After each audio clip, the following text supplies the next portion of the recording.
Welcome into Sports Time. Bryant and Brett with you on this Tuesday afternoon. Landon Schmidt producing. We're Sports Time. We're with you for the next 3 hours. A lot to get into over these next 3 hours. We've got playoff baseball maybe getting ready to start. They just brought it on, and we've got a tarp on the field. It's raining up in Detroit, so we'll see if we actually get some baseball started. Game's supposed to start at 3:08, I believe, first pitch time, but it does not look like we will be getting a 3:08 first pitch time in Detroit, but we'll keep you updated on everything going on in Major League Baseball. We got a lot of football to talk about, especially last night's game. The Jaguars, the big winners, and I believe we were a group lock yesterday, so a big group lock L for us on Monday Night Football. So plenty to get into over these next 3 hours. But Brett, how are you this afternoon? I am well. We did take the group lock L. It looked good at 14-0, but not so much as the game went on.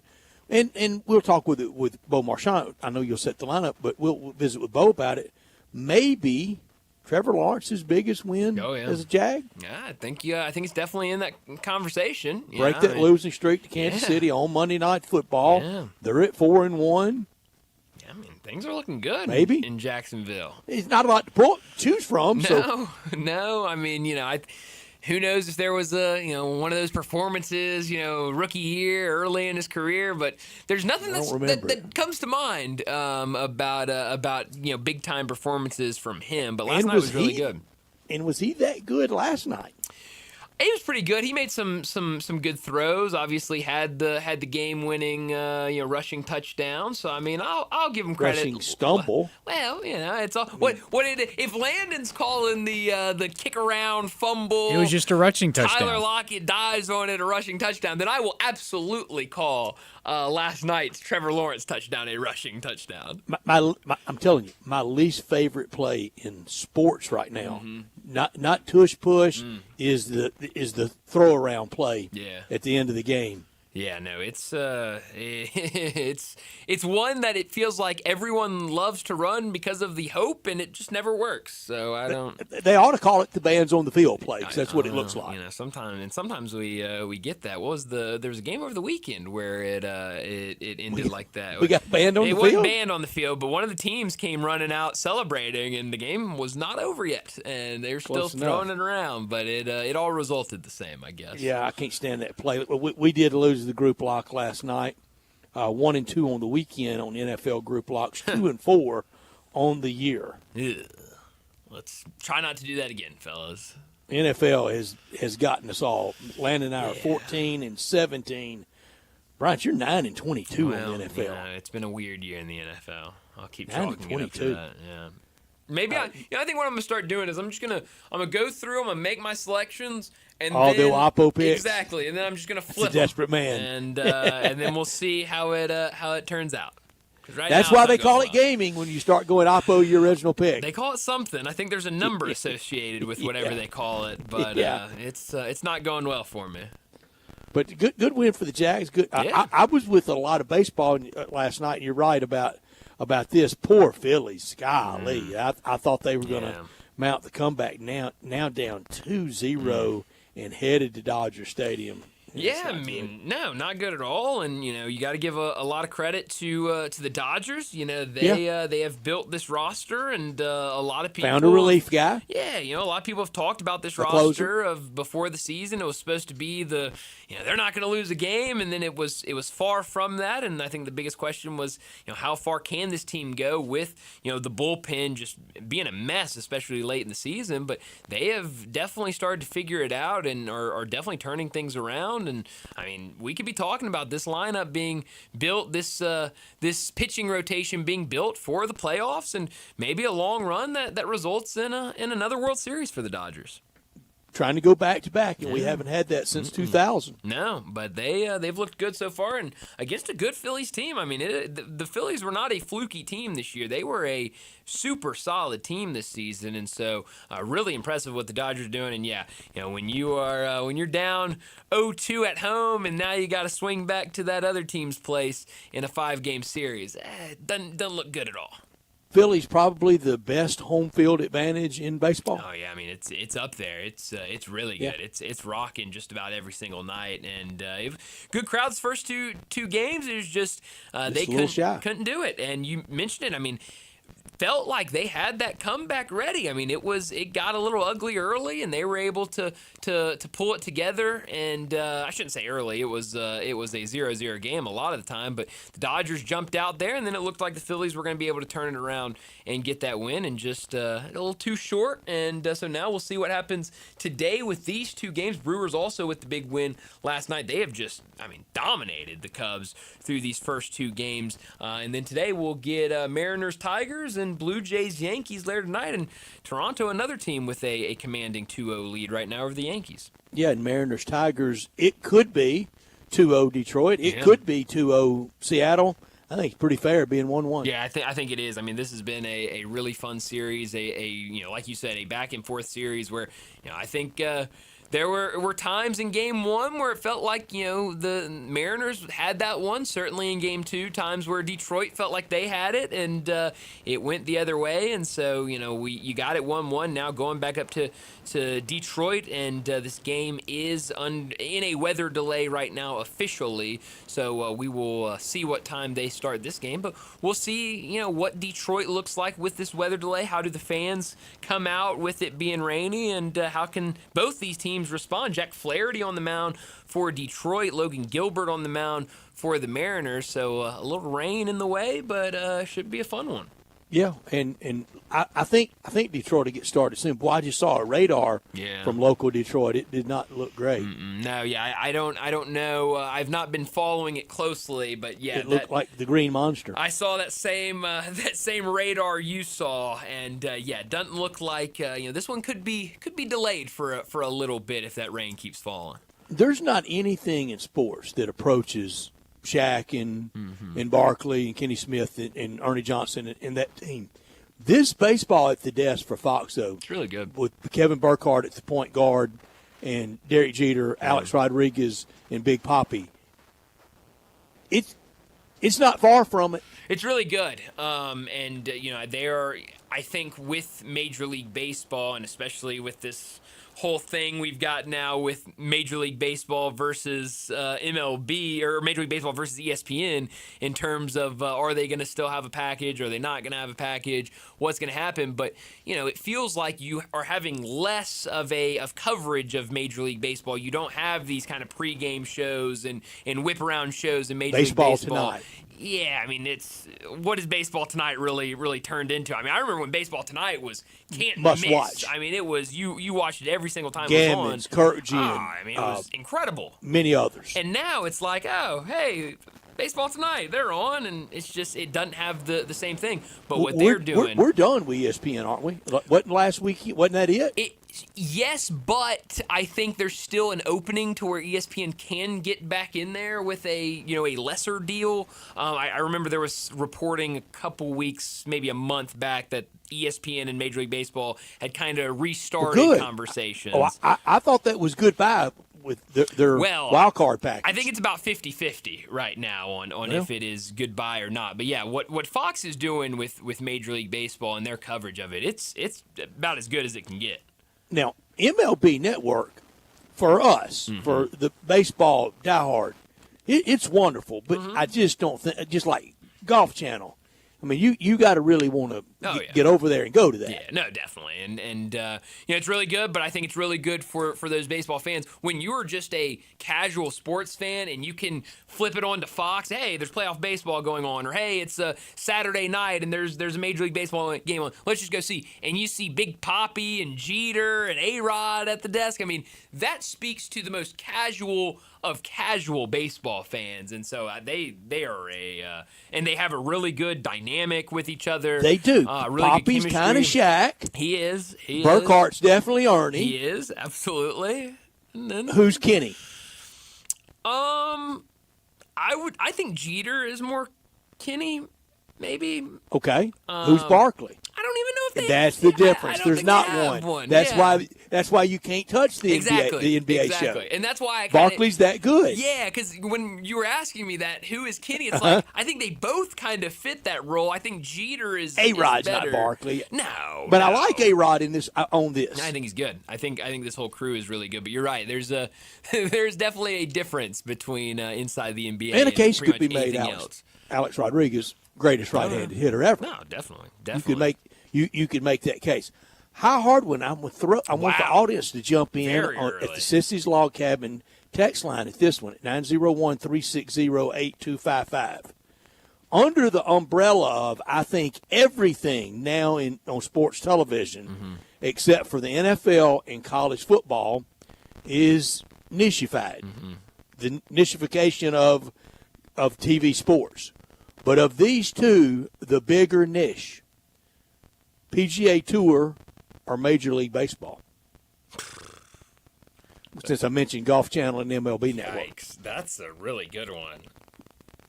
And I'm at both an inordinate amount of time. Yeah. I'm not niche. Right. But Vox Populi is. Yeah, no, I'm trying to think of like people I know, and it's tough, Brett. I mean, on June 30th, how many people are at MLB Network? Yeah. Non-majors, non-Ryder Cup, Right. non-Players Championship, Oh my gosh, maybe playoffs. How many are at Golf Channel? That is, Brett, that might be the greatest hard one of all time. I don't know an answer. I don't either. I mean, I watch and like both a lot. oh yeah. I mean, I would probably say golf, but I also think that's just, I feel like I'm just saying that because I like baseball more than I like golf, and I would definitely pick Major League Baseball Network over Golf Channel. But neither one for us hits a rut. We Right. follow the tour Sure. every week. Sure. Some weeks more enthusiastically than Sure. others, of course. Absolutely. But we follow Major League Baseball. We're from opening day to the last day and all points in between. Yeah. But some more enthusiastically than others. Definitely.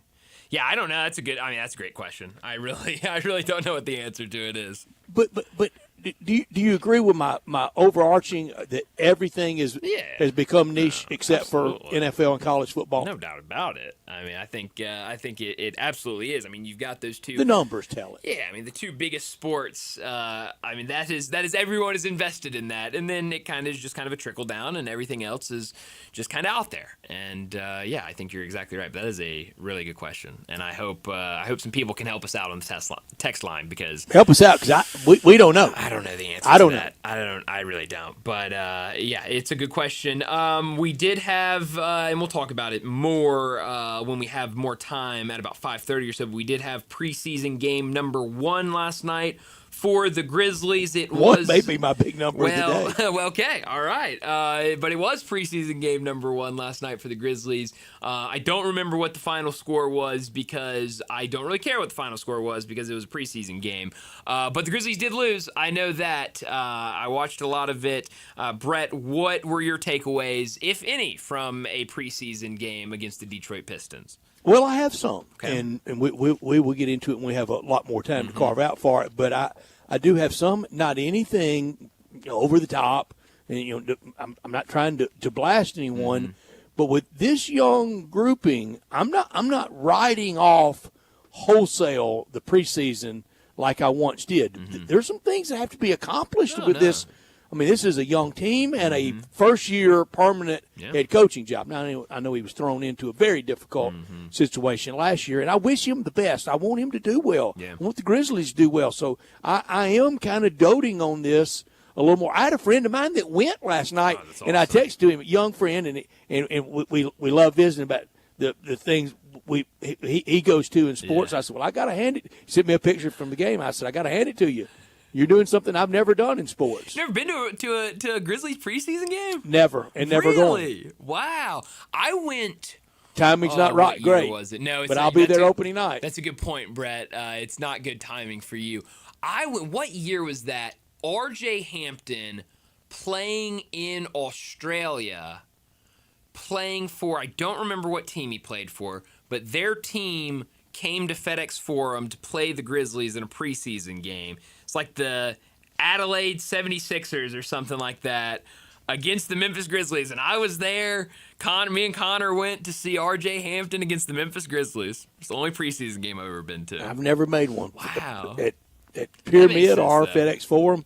That makes sense. But I'm ready for opening night, and it will be here soon. Oh, it will be. Right back into preseason play tomorrow night. That's right. No, it is boom, boom, boom in preseason in the NBA. And so, yeah, I mean. Well, camp was quick, wasn't it? Ooh, man. Yeah, that the overreaction to them being in Nashville, it was like a blink of the eye, and you miss them being in Nashville for the couple of days they were up there. But I think you're right. I mean, when you have a new coach that is in his first year as a full-time, full-year NBA coach, there's definitely a lot to pay attention to, and especially when you have some of these holes that very clearly will not be filled. I mean, maybe I think the best-case scenario is Jaren Jackson is ready to go game one or the first week of the season, but you're going to be missing some front court pieces. So, yeah, there's definitely things to watch and things to keep an eye on in these preseason games for the Memphis Grizzlies. I think if you were ranking teams that you're watching the most in preseason, the Grizzlies would be up there in terms of wanting to see stuff from the preseason. So we'll definitely talk about that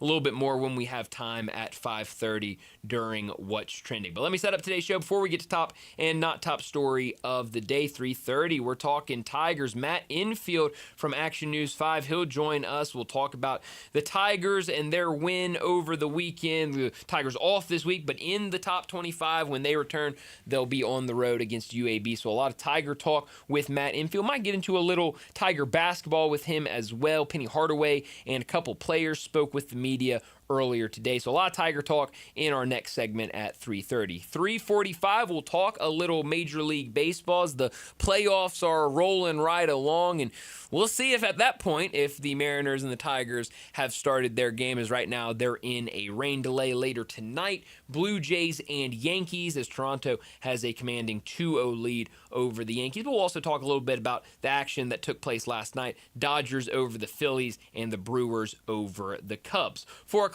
Brent Beard from First Coast News in Jacksonville. He'll join us. We'll talk a lot of college football with him. 4:30, we'll get some NFL overreactions and proper reactions as we're a little further into the season. We did this a couple weeks ago, but now with more time, more games under our belt, we'll take a look at the NFL, give some proper and overreactions. 4:45, we'll get to big number of the day. 5 o'clock, Bo Marchant. He'll join us. We'll talk a lot of NFL with Bo Marchant. 5:30, we'll get to What's Trending. That's when we'll get back into the Grizzlies conversation, talk a little bit more of what went on or what's been going on in the NBA. We'll do that at 5:30 during What's Trending. And at 5:45, we'll wrap up today's show like we always do with Moe's and Humdinger's Crunch Time. Well, let me remind you, we're in our Family Leisure Studios where family and fun come together. And right now, it's the world's biggest spa sale going on at Family Leisure. Spas starting at $29.99 and swim spas now up to 30% off.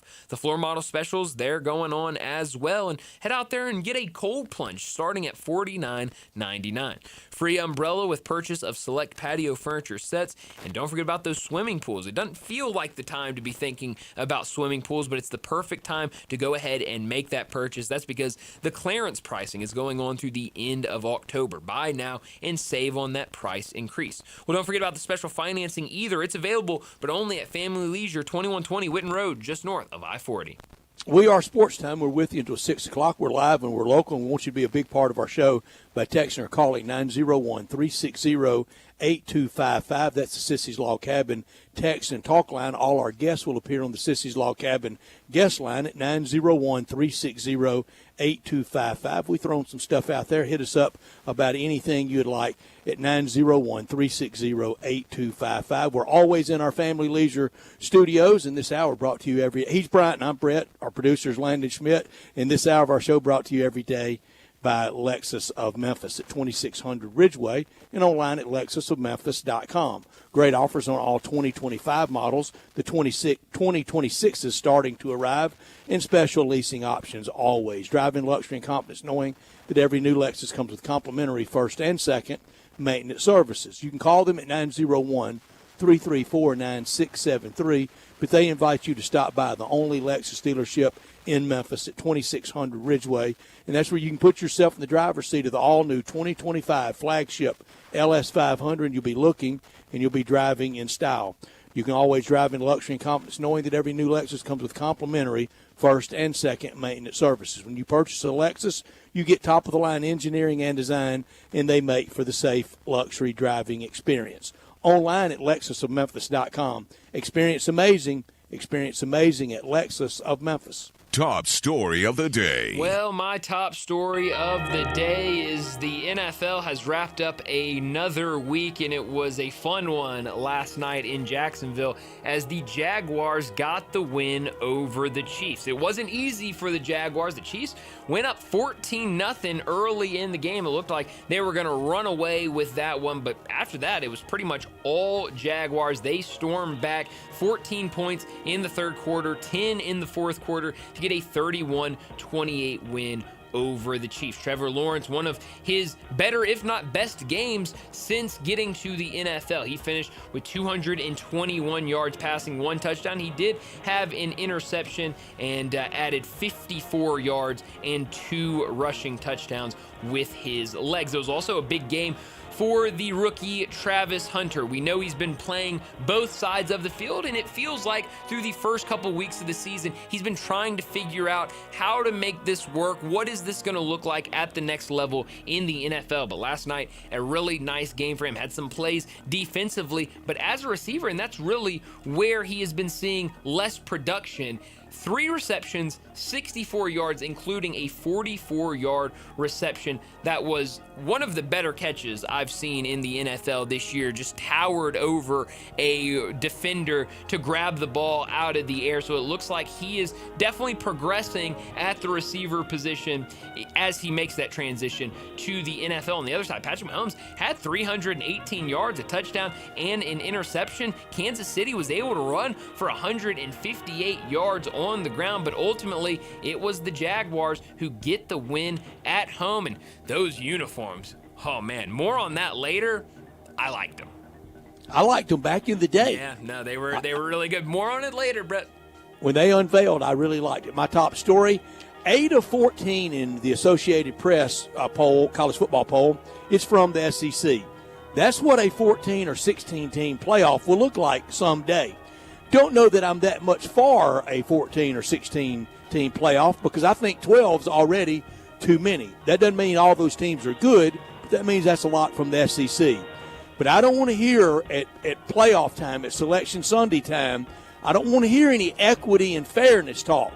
What I want to hear, the best teams get in on the bracket, wherever they come from, whatever league they come from. And if 5 or 6 are capable, meritorious of it from the SEC to be in the college football playoff, then so be it. Leave the fairness garbage for a debate class. Absolutely.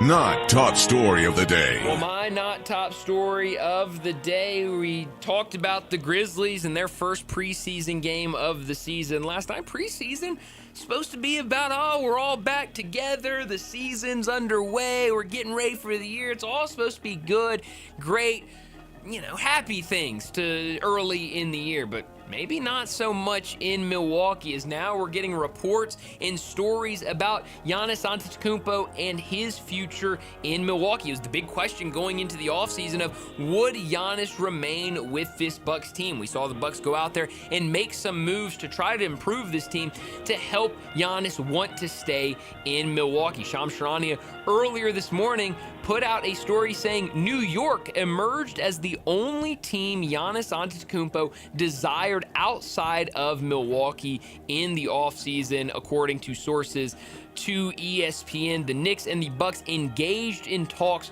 for a window of time. Then always New York.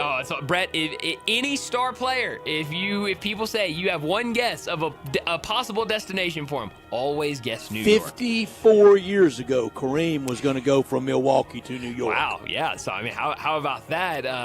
Definitely some parallels there. And then earlier this afternoon, Brian Windhorst saying that there is an expectation that Giannis Antetokounmpo will eventually leave the Bucks. Now, I think that's very wide open. I mean, when is eventually? I mean, that can mean before the last 2 seasons he plays in his career, he goes and plays somewhere else. But definitely not the news you want to hear when it was kind of the big story of the offseason of what would Giannis do. Milwaukee fans now excited. We get to start the season. Giannis is back.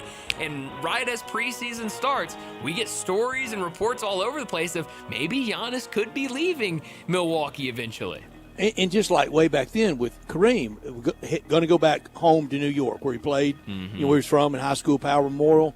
Look where he ended up. Yeah. Bet that happens again with Giannis. They talk New York, he ends up with the Lakers.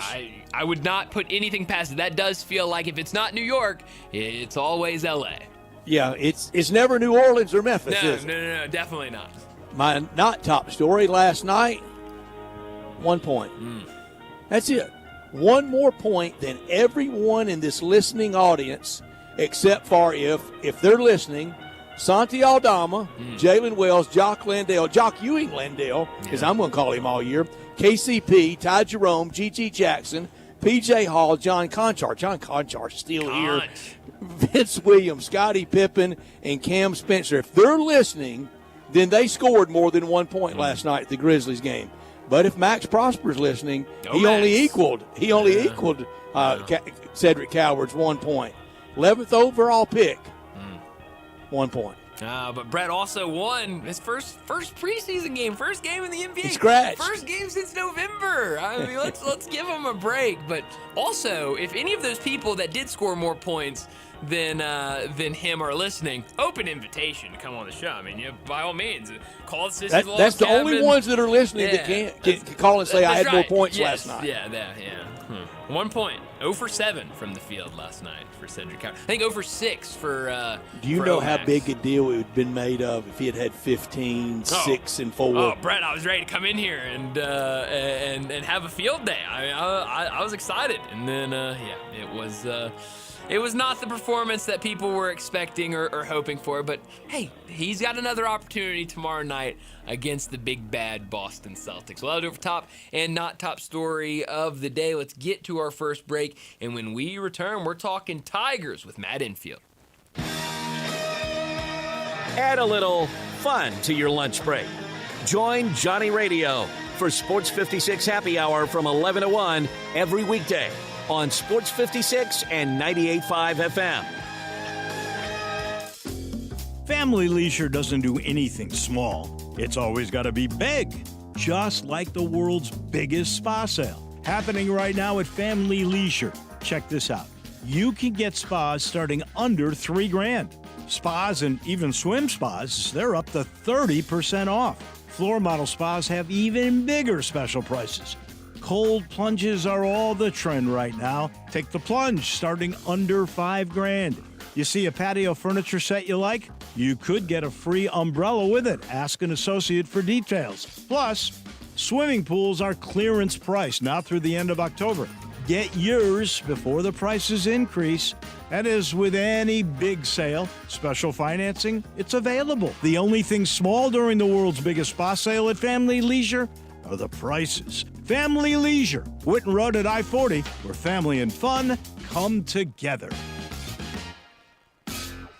NST's been taking down insurance giants for over 35 years. Big firm power with hometown heart? Yeah, they don't play. It's that combination that has helped them win billions for their clients. NST is the way to go. Call 683-7000.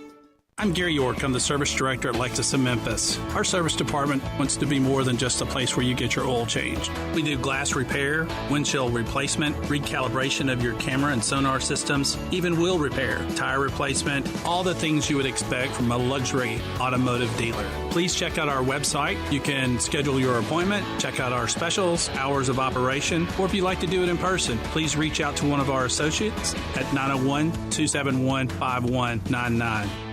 Take your basketball skills to the next level at Shoot 360 Memphis. Shoot 360 is a revolutionary basketball training facility that combines cutting-edge technology with gamification and provides instant, objective feedback with hands-on, one-on-one expert coaching. And now, introducing Shoot 360 Cordova, a newly renovated 50,000 square foot facility with 2 NBA regulation-size courts, 3 high school-size courts, and 4 shooting bays with Shoot 360 technology. Memberships are now on a monthly basis. And yes, you can become a member at both locations. Whether you're an aspiring young talent, NBA player, or looking for a unique workout, all skill levels are welcome at Shoot 360 Memphis to learn proper shooting and passing techniques, improve fundamentals, and gain a competitive edge while having fun. Shoot 360 Memphis, now in Cordova and Collierville. Call them today at 901-779-3176. That's 901-779-3176. The future of basketball training is here. Shoot 360 Memphis.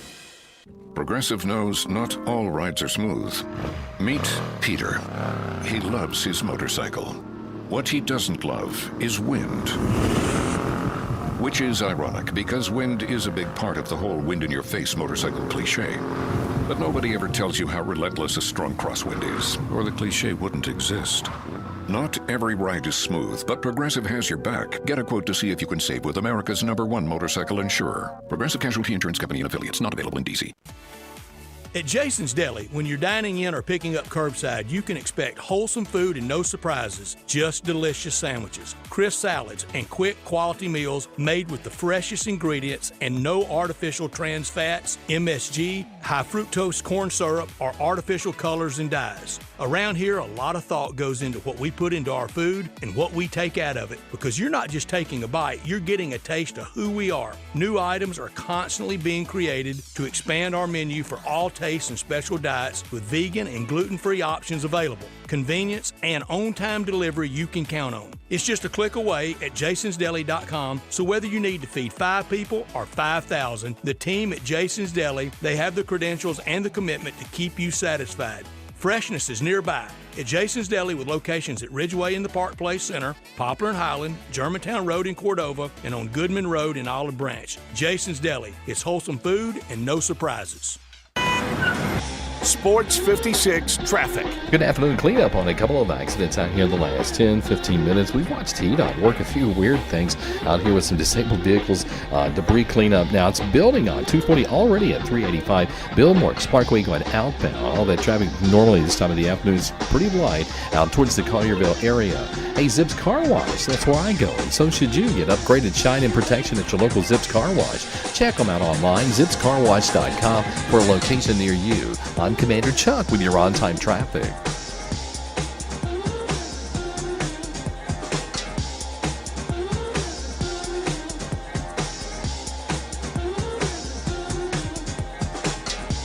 Now back to Sports Time on Sports 56 and 98.5 FM. This hour is brought to you by Lexus of Memphis. Here are your hosts, Brett Stats Norsworthy and Bryant Dacus.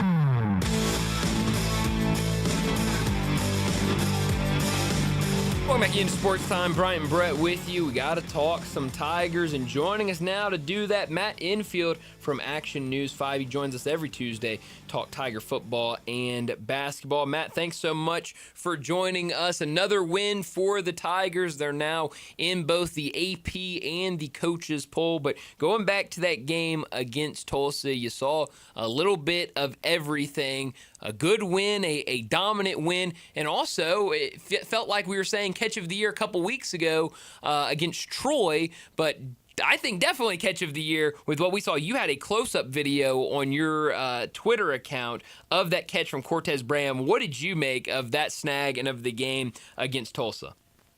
Yeah, so shout out to our photojournalist, Adam Chrysler, who shoots a lot of our Tiger stuff, because he had the absolutely perfect angle and viewpoint of that. So give him all the credit for the video. And yeah, so admittedly, I didn't get out to the game on Saturday. My mom was in town last week, so I was out to dinner with her, but I was back at the station watching the game at that point, and I was talking with Griffin Demaray, who does a lot of sports stuff for us as well. And I had the game up, and I'm like, oh my God, he just caught that. Like, it was so casual that you almost didn't recognize how insane of a play it was in the moment. And then you go back and look at it, and he just absolutely plucked it out of the air with one hand. And, I mean, with all due respect to Brady Clues, I think that Cortez definitely took that title away from him. So he didn't have a huge game on Saturday, but just another example of he has been such an enormous difference maker for this team from the moment he arrived. And, we said Brady's was going to be tough to top as far as play of the year. I think Cortez did it. Cortez's play is going to be really tough to top for now because, that's probably the best play I've seen from any Tiger individual player in my short time here.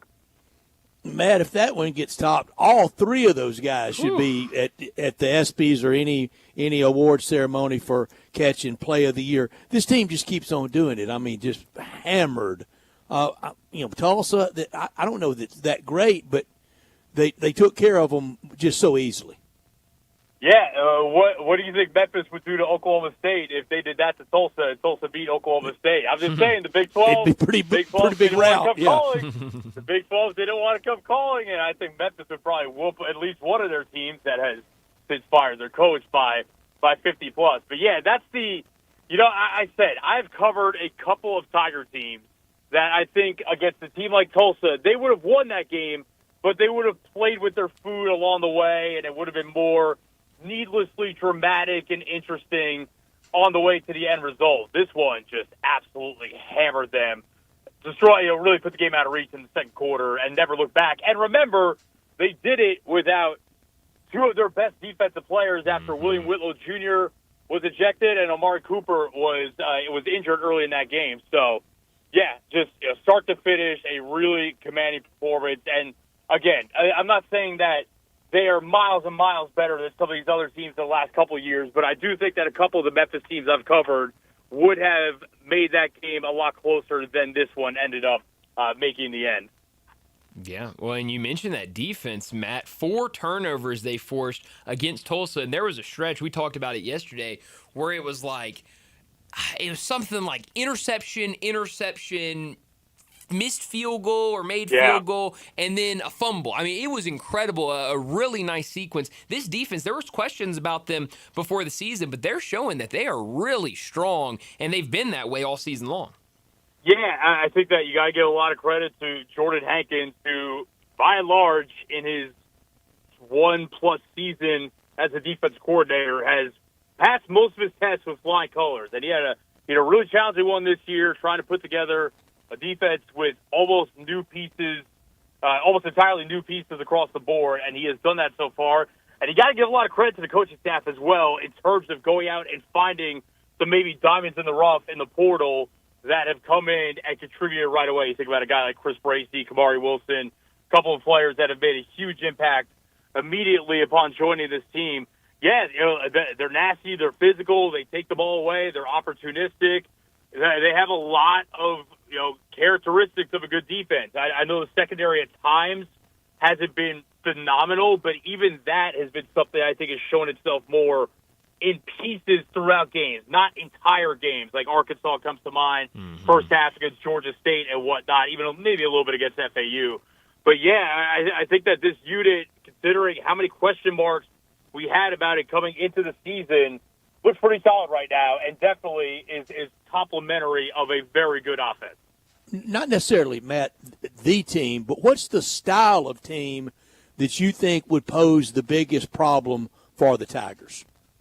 That is a great question because I think I was talking with Doc Holliday about this yesterday. Doc and Griffin actually at the station. I think that when you look at the Tigers' identity, I think the difference this year is passing games. As much as we love passing games, and I'm a huge proponent that you got to throw the football to win, I'm a huge fan of good passing attacks.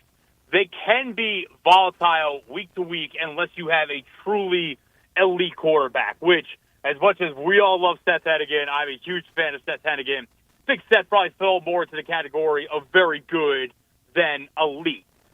This team's identity offensively is they're going to run through your face every week, and then they have enough of a passing game to complement that. And when you have a nasty physical run game like the Tigers do, that is something that travels week to week. I think the answer to what identity of team could give the Tigers the most trouble is probably one I just mentioned. If they went up against a truly elite passing offense where they could not, let's say, and this is kind of what I thought could have happened against Arkansas. It probably was on the precipice of happening in that game, where an elite passing offense goes and hangs, let's say a 21 to 24 point lead on them, and then they can't really run the ball anymore because the clock is not their friend. If they have to go into strictly pass-only mode, that is when I think they could get in trouble. The good news is I don't know if that team exists on their schedule. And that's not to say that the passing game cannot get them out of some holes, because they did play their part against Arkansas. I just think that if you go up against that offense and they're passing on every down, they become significantly less lethal. Yeah. We're to the off week now. The Tigers are 6-0, bowl eligible. What has been the biggest thing you've learned, the biggest takeaway so far with this Memphis football team? Probably a lot of them, just because of how new everything has been. I think the biggest one has to be, it's the obvious one. I think that there was reason for healthy skepticism about Brendan Lewis coming into the season, just because you look at his track record in Colorado, it wasn't phenomenal. Even Nevada, which is relatively lower level competition, I would say, compared to what he's facing this year. Maybe not by a ton, but lower competition. There was some good in there, but there was also some reason to look at his production as a passer and say, will this be good enough, especially compared to the quarterback that just walked out the door. So I think it's some combination of Brendan Lewis, Ryan Silverfield, and Tim Cramsey in one offseason, completely flipping the identity of this offense and admittedly probably making them look as dangerous as they have at any point in the last couple of years. I don't want to jump to too many conclusions yet, just because their toughest conference games are still ahead of them.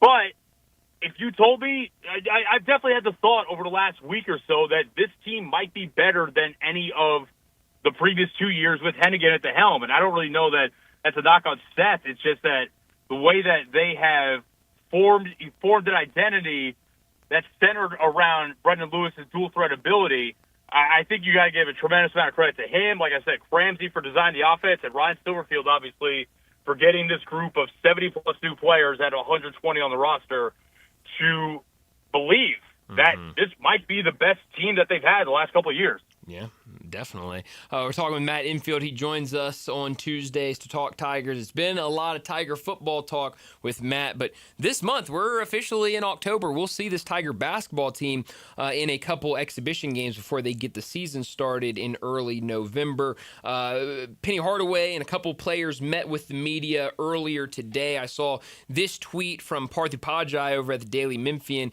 saying that Doug McDaniel says he connected with a couple former Memphis guards this summer, particularly Kendrick Davis and Alex Lomax, who have given him insight on how to thrive in Penny's system. Says Tigers program with past and present players, quote, feels like one big family. It's a new year, a lot of new players, but a new point guard running the show, a guy that's been around college basketball in Doug McDaniel. What do you expect to see from Doug McDaniel, especially early in the season with so many new pieces on this roster? Yeah, I think that the biggest question I have about this team this year is who is the alpha, because you could play the idea of it's a collective and everybody's going to eat and whatnot. I know for a fact that Penny Hardaway likes having a guy that he knows in the final 2 minutes of a close game, a tie game, in crunch time, I can put the ball in this guy's hands and he can go get a clutch late bucket when we need it. PJ Haggerty, Kendrick Davis, David Jones. And right now I think that Doug McDaniel would probably have to be the leader in the clubhouse, I imagine, to be that guy this year. And Penny has obviously done fantastic work with point guards over the years. So we'll see how it evolves throughout the season. But if this is Doug McDaniel's best year of college basketball, it would not surprise me one bit, because there are a lot of things setting up on the table for him for that to happen. Yeah, I think it definitely is, and it's going to be fun. I mean, I think we have media days in a week, and then we'll see this team in a couple exhibition games against Arkansas and against Auburn. Matt, as always, thanks so much for joining us. Enjoy the rest of your week, and we'll talk to you again on Tuesday. All right, gentlemen. Appreciate you having me. We'll talk next week, all right? Thanks, Matt. Thank you, Matt. We will. We'll talk next Tuesday with Matt Infield. We do every Tuesday at 3:30. From Action News 5 on all things the Tigers, and the overlap's getting ready to start. Yeah, it is. And Brian, I don't want to hit. I'm not hitting the panic button at all. I just hope next week at Media Days somebody gets an official number so far for tickets sold for the Arkansas game for benefiting St. Jude. Yeah, I hope so too. I know. Because it's been quiet. Yeah, it has been quiet, and we talked about that. We've talked about it the last couple of weeks, and certainly talked about it before it was announced. Of hey, let's get this announced. Let's get the buzz going for this. But it has been quiet, and I know Penny Hardaway talked about it a little bit, just kind of hoping that a lot of people would come out. So yeah, hopefully we can get a little more of an idea of what it's looking like, because we're getting close. I mean, it always kind of feels like we still have a lot of time. We really don't. That exhibition against Arkansas is going to be here before we know. We're already at October 7th, and it feels like October started yesterday. Yeah, that gets a lot of people in basketball because there's so many games. Well, I'll go next week. I can, I can go to the 5th game. It sneaks up on you before you really realize it. Shop locally with your friends at East Memphis Ace Hardware at 5143 Quince in the Quince Station Shopping Center, where the nice people are very helpful and very knowledgeable. Employees that know what you need for outdoors, for the weekend projects, for everything that you're working on, and you want to be part of that customer loyalty program. We all want that old-fashioned hardware store, and we've got it. We've got it with what Jared and Janelle Carter, what they've built and what they've maintained at East Memphis Ace Hardware. Plants, tools, lawnmowers, grills. Did I say grills? The Big Green Egg, Traeger, gas grills, charcoal grills, flat top grills, Weber, Blackstone. They have them, and they will work with you in East Memphis Ace Hardware with everything you need to get cooking. They'll deliver it for you, set it up for you. Can't promise they set the first fire, but if you ask just right, they might. Knowledgeable advice on how to choose the perfect grill for you. Outdoor power equipment for a lot of those weekend October projects you can do for the weekend warriors. Paint and supplies, tools, decorate that yard for football and basketball season with Tigers and all the SEC yard decor, and they can get any team logo that you want out there. Big Ten fan, we won't leave you out. Outdoor living with patio furniture, coolers, all the great brands, Toro, Milwaukee, Steel.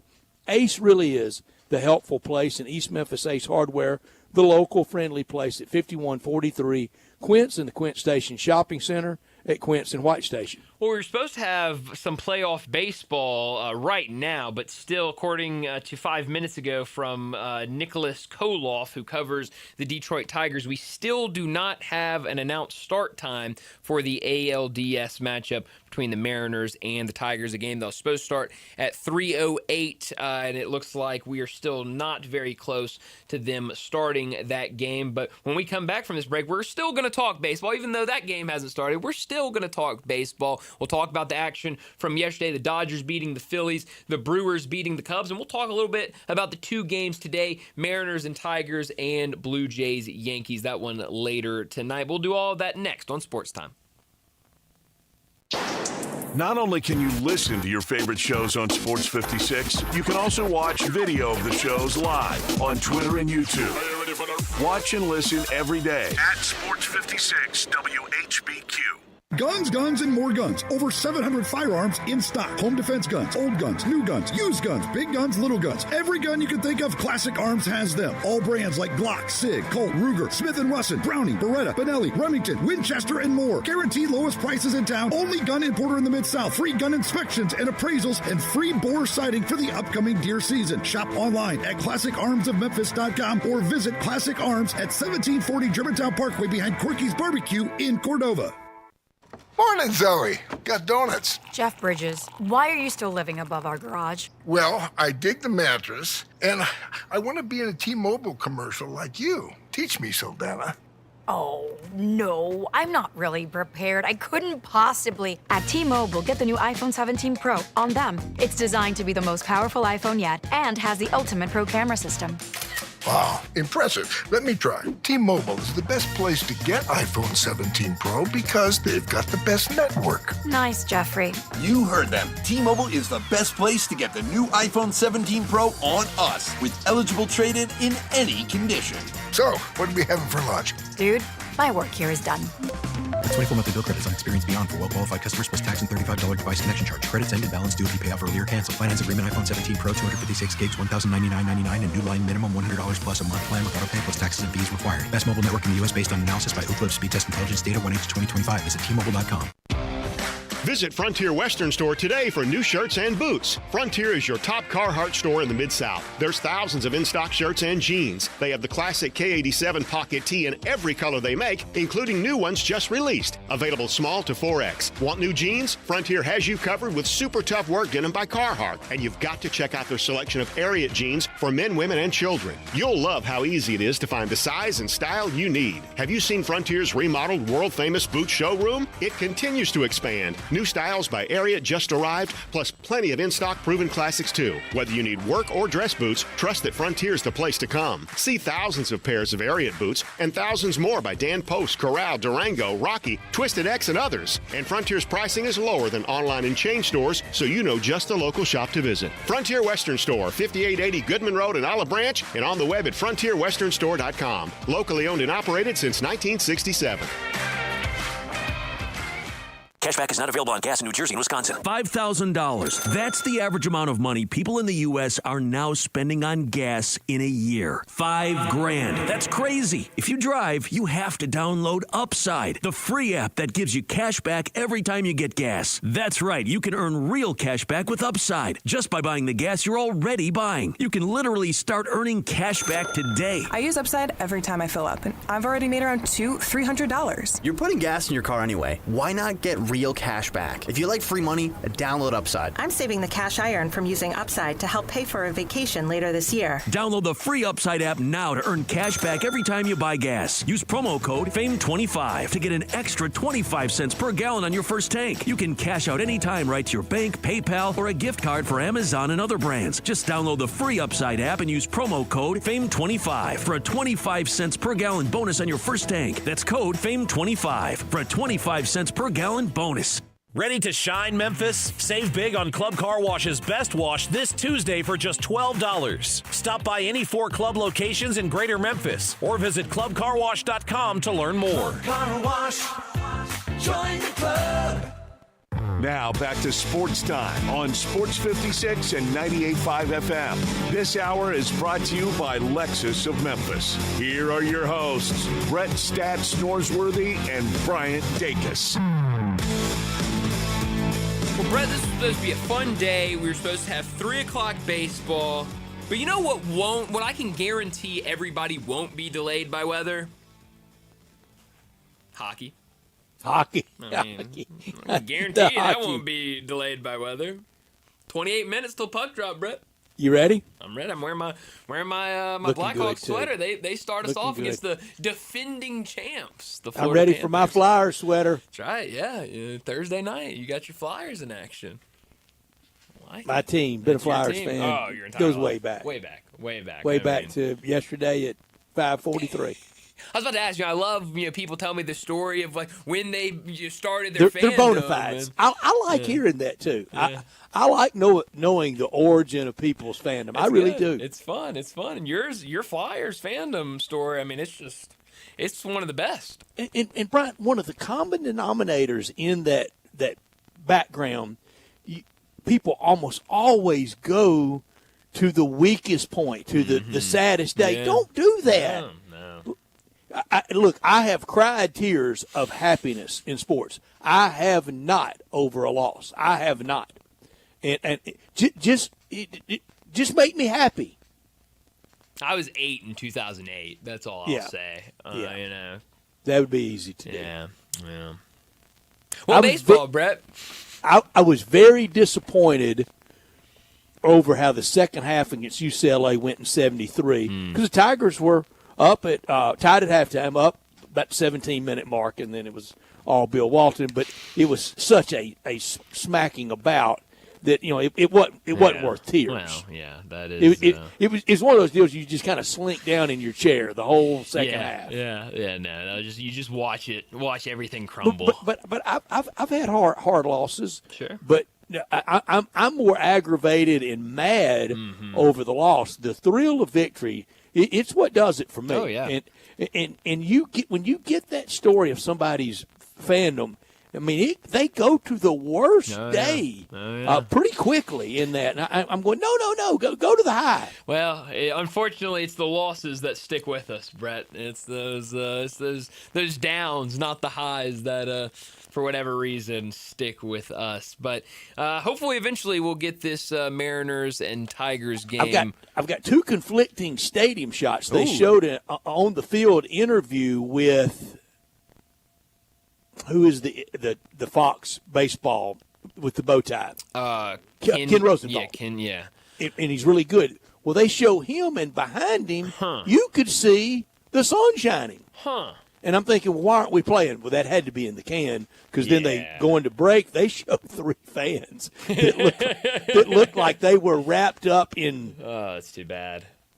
In plastic. Oh man, that's too bad. And one of them cutting on a big 32-ounce Miller Lite. Hey, I mean, I guess if you got time to kill, right? I saw pictures of in the concourse, and it's like sardines in there, bro. I mean, everyone's just shoulder to shoulder, just staying out of the concession rain. stands loving it. Oh, absolutely. You got time to kill. You got money to burn. I mean, it is perfect. Yeah, no, these get you $19 beers right here. Oh, I mean, perfect. But yeah, those shots coming back from break that they just showed.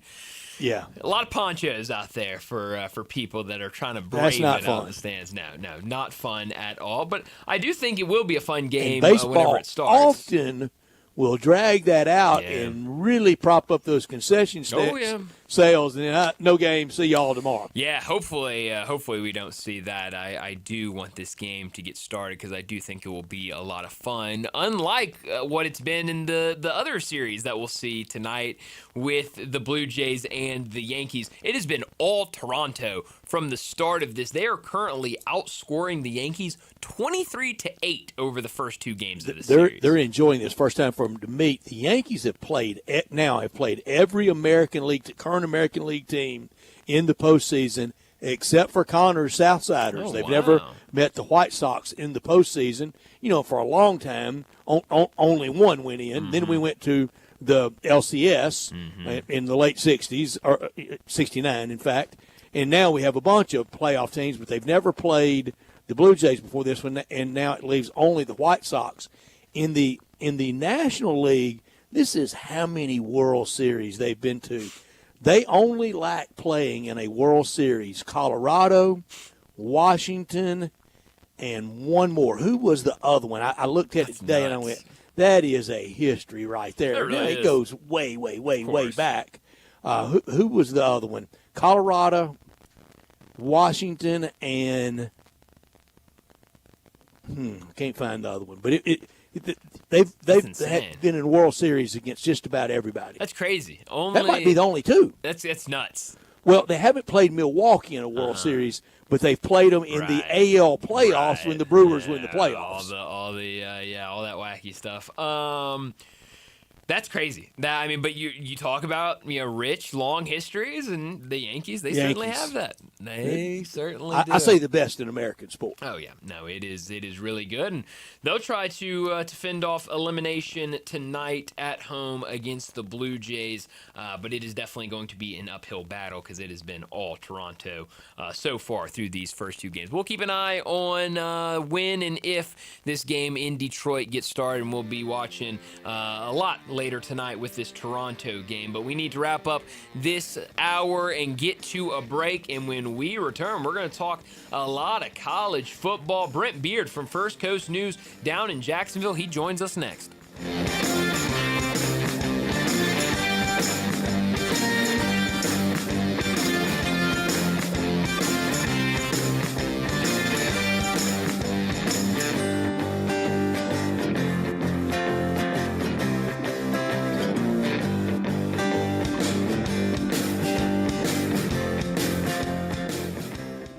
Looking for sports in all the wrong places? Try the Owner's Box Sports Bar and Grill in Lakeland's Town Square. Fun, exciting, friendly, and comfortable with wall-to-wall TVs. 24 taps for all your beers, including $3 domestic and $5 craft pints on Mondays. Monday through Friday, 3 to 6 happy hour. Music bingo Tuesdays. Daily specials and online ordering. The Owner's Box Sports Bar and Grill in Lakeland's Town Square. Highway 70. Check Facebook for daily specials and weekend music at the Owner's Box.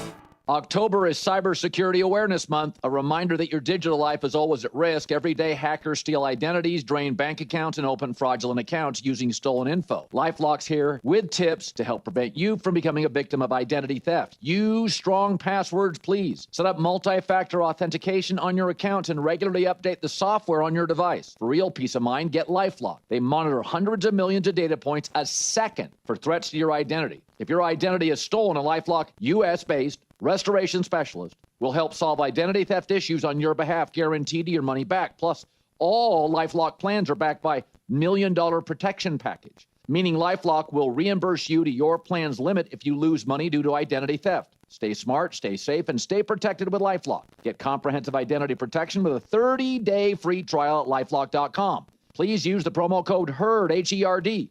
That's LifeLock.com. Promo code HERD for 30 days free. Terms apply. Family Leisure doesn't do anything small. It's always got to be big, just like the world's biggest spa sale. Happening right now at Family Leisure. Check this out.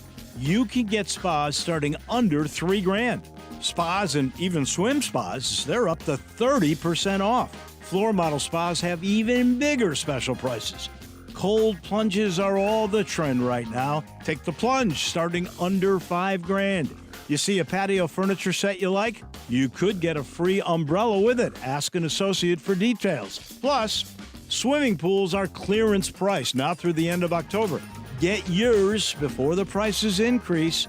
That is with any big sale. Special financing, it's available. The only thing small during the world's biggest spa sale at Family Leisure are the prices. Family Leisure, Whitten Road at I-40, where family and fun come together. Hi, this is Troy Fiveash, owner of Fiveash Roof Services. Do you know what Penny Hardaway and I have in common? We should both be in that building celebrating the best basketball players of all time. Of course, I'll have to buy a ticket to get in, but he should already be there.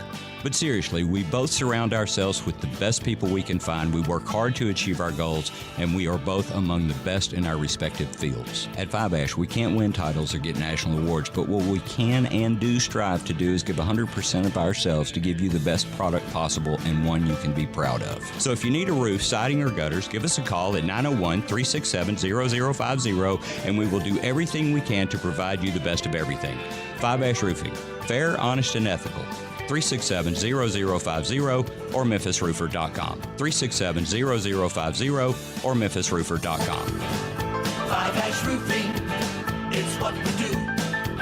We're here for you. Sports 56 traffic. Good afternoon. Busier than it was 15-20 minutes ago. And a couple of main spots out here like 240 southbound at South Parkway, I-40 on the increase over here with a couple of disabled vehicles earlier around White Station Road. As traffic cranks up now on 240 getting on to 385, that's only going to get heavier out towards the Collierville area. Hey, Zips Car Wash is where I go, and so should you. Get upgraded shine and protection at your local Zips Car Wash. Check them out at zipscarwash.com for a location near you. I'm Commander Chuck with your on-time traffic.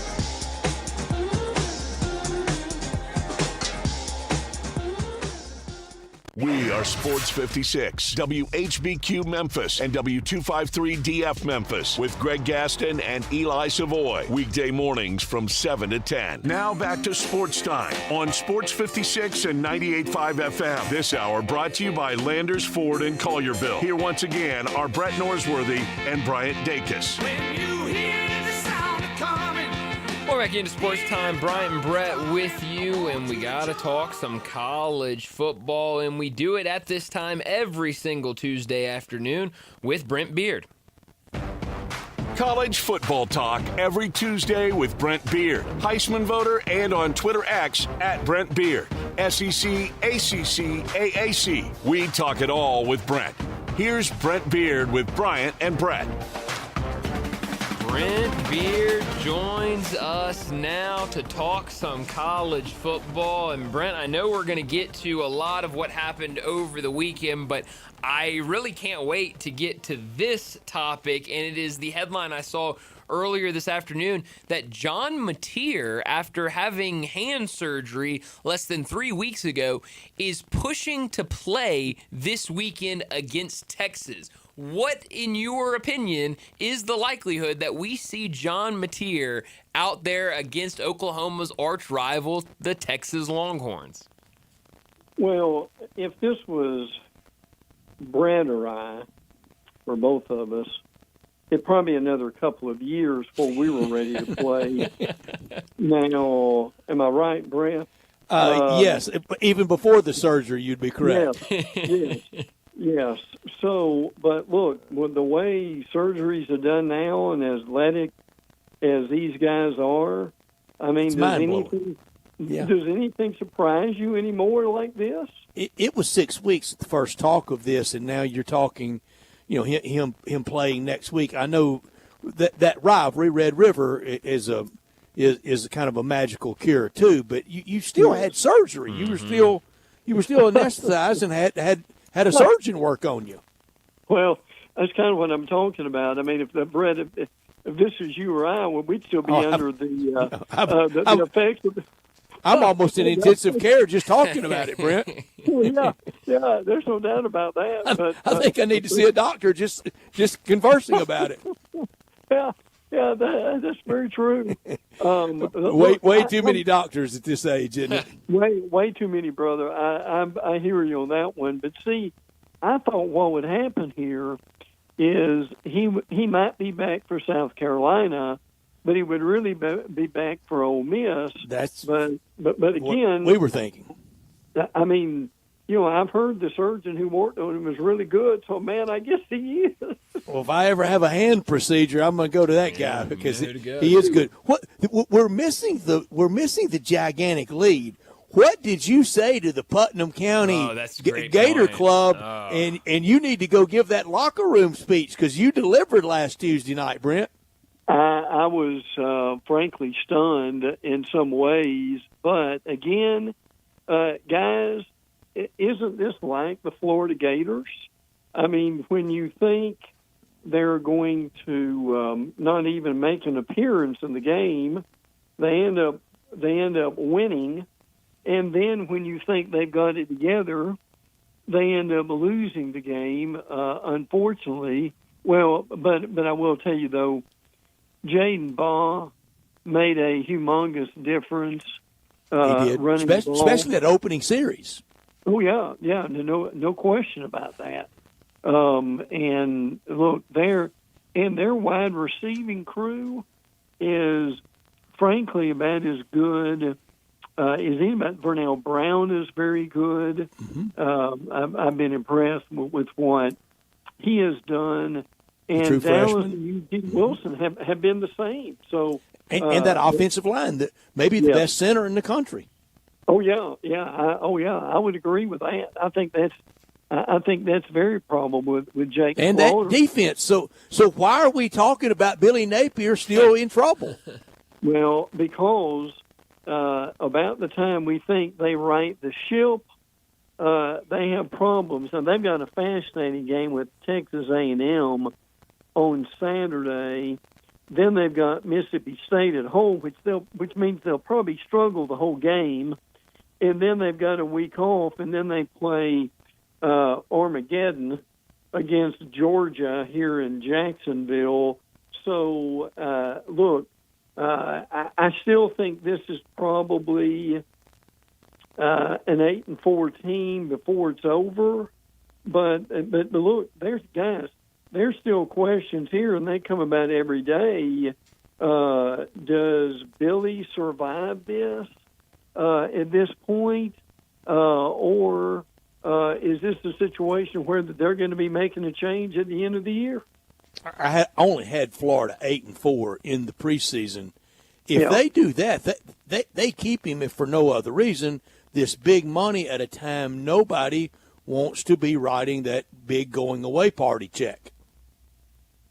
There, and I've asked some people about this, and here's the problem.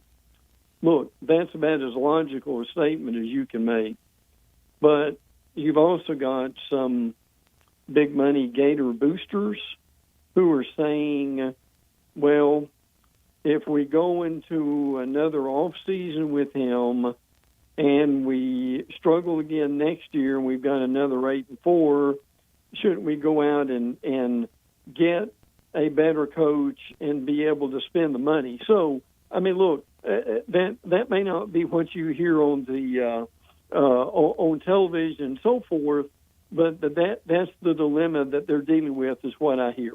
Brent, you know, especially with like Oklahoma State, kind of the oil-rich states, the Oklahoma schools, the Texas schools, to a degree LSU with the oil money that they have off the Gulf Coast. We hear if the price is oil is such and such, then it's easy to make a move. Is there an orange juice price with Bull Gator big donors to hit for them to not worry about the money? Well, they've got some big donors like everyone else does, and your point is a good one. Where does the money quit flowing at this point? But again, see, their situation is they've still got A&M, they've got Georgia, they're at Ole Miss.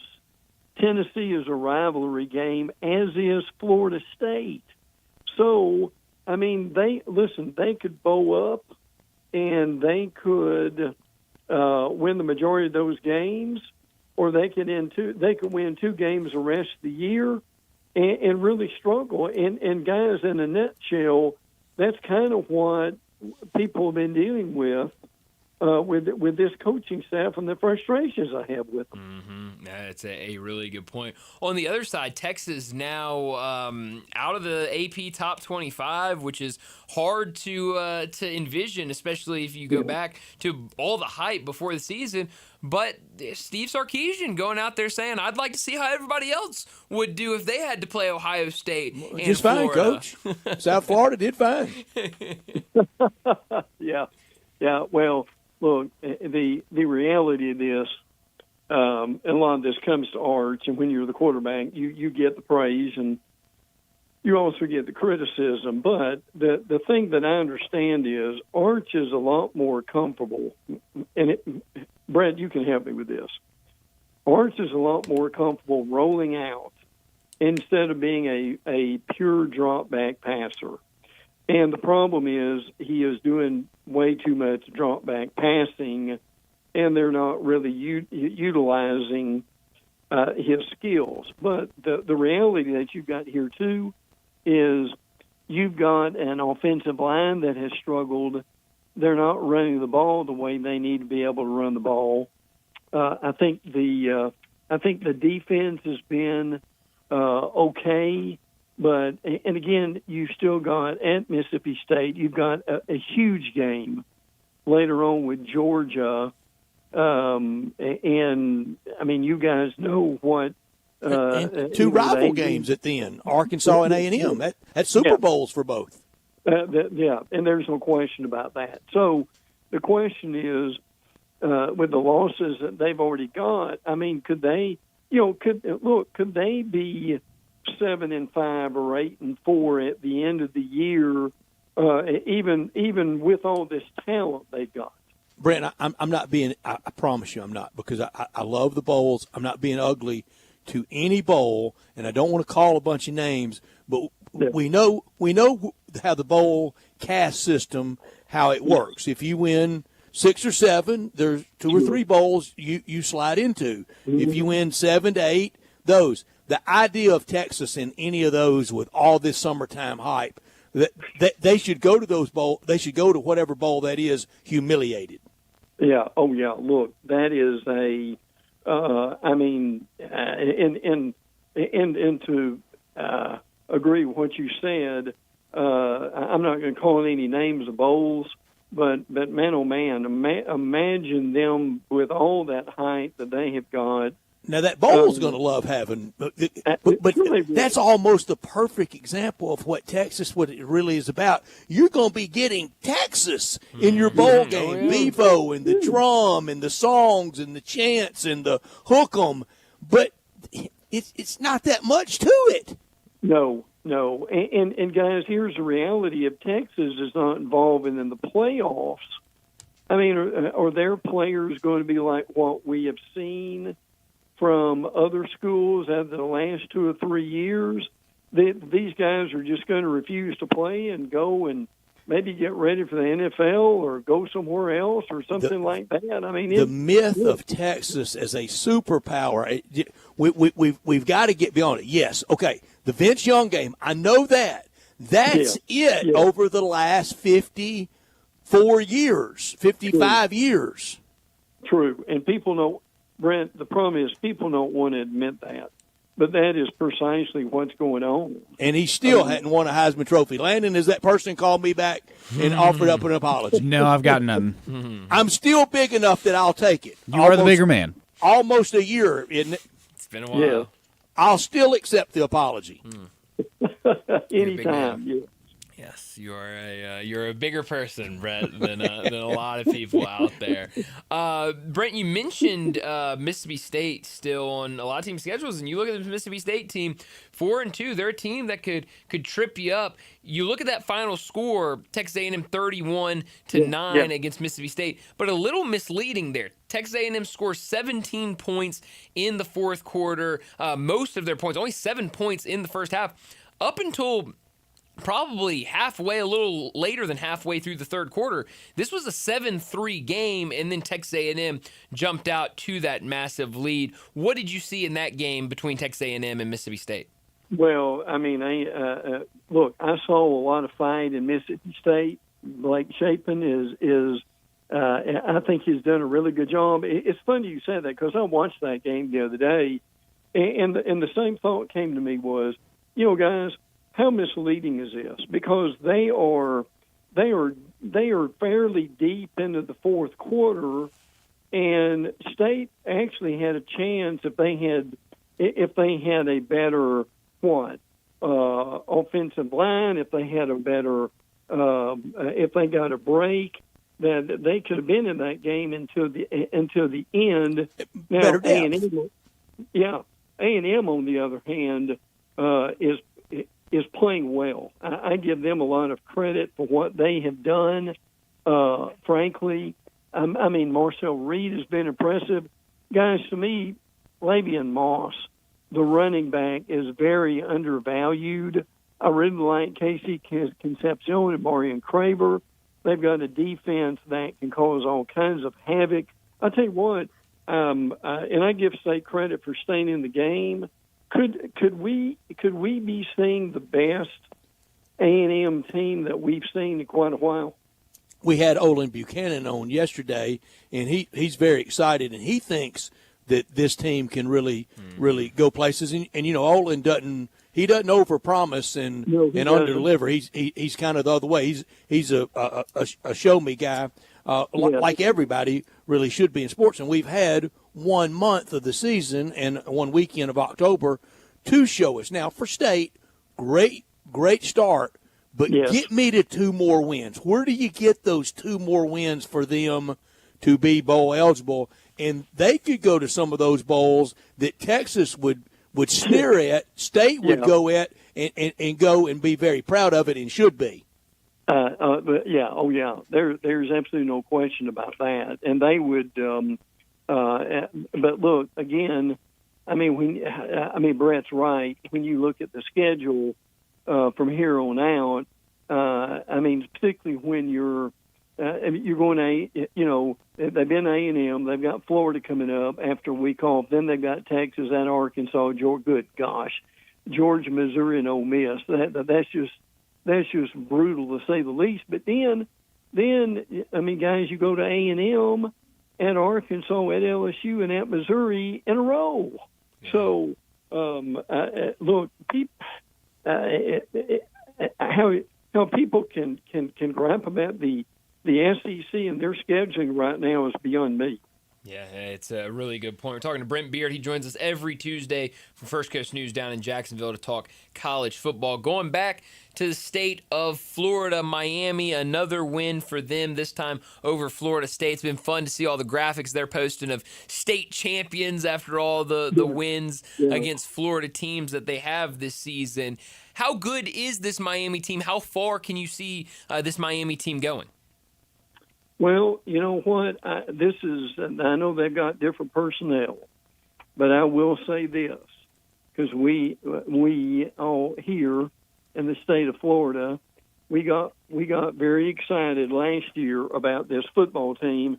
And guys, you remember they lost 2 in November, and that basically kept them out of a lot of. Reuben Bain is back, and he looks good.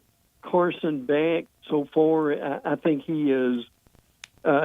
He's done what he needed to do. James Brockenmeyer at center has done a good job. Yeah, of the famed Brockenmeyer twins. Yes, yeah. They did nothing at Bama.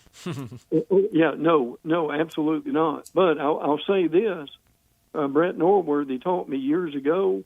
He said, if you're going to be good, it comes down to your offensive and defensive lines, and they're in Miami's. You've got it.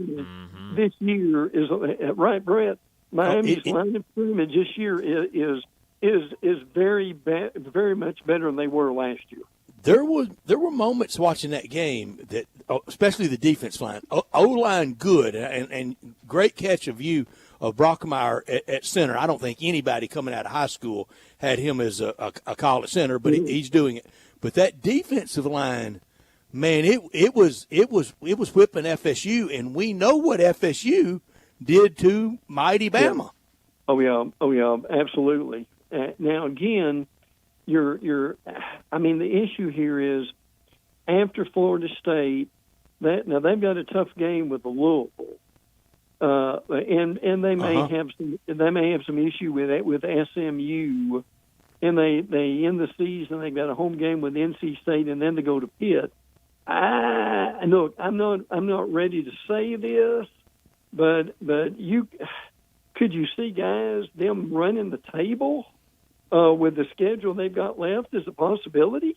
I could, but as we've talked about, Brent, we're all comfortable with one loss. Heck, we're a little bit comfortable with 2 around college football. Yeah. We absolutely are. When you look at some of the teams that maybe, we talked about Texas earlier, of teams maybe we overreacted to before the season started or even early in the season, did we overreact a little too much about Alabama and their loss against Florida State? Because since then, they have looked really solid. Another win for them, 30-14 over Vanderbilt this weekend. Yes, we probably did. And look, give FSU credit for that win. Alabama, they were not ready to play. But I can tell you this, though, they've still got a rough road to hoe. I mean, this Missouri game this weekend is going to be tough. Missouri had last week off. Yeah. Then they come in with Tennessee. LSU's at home. Oklahoma's at home. Auburn's on the road, and Auburn and Georgia will find this out this weekend.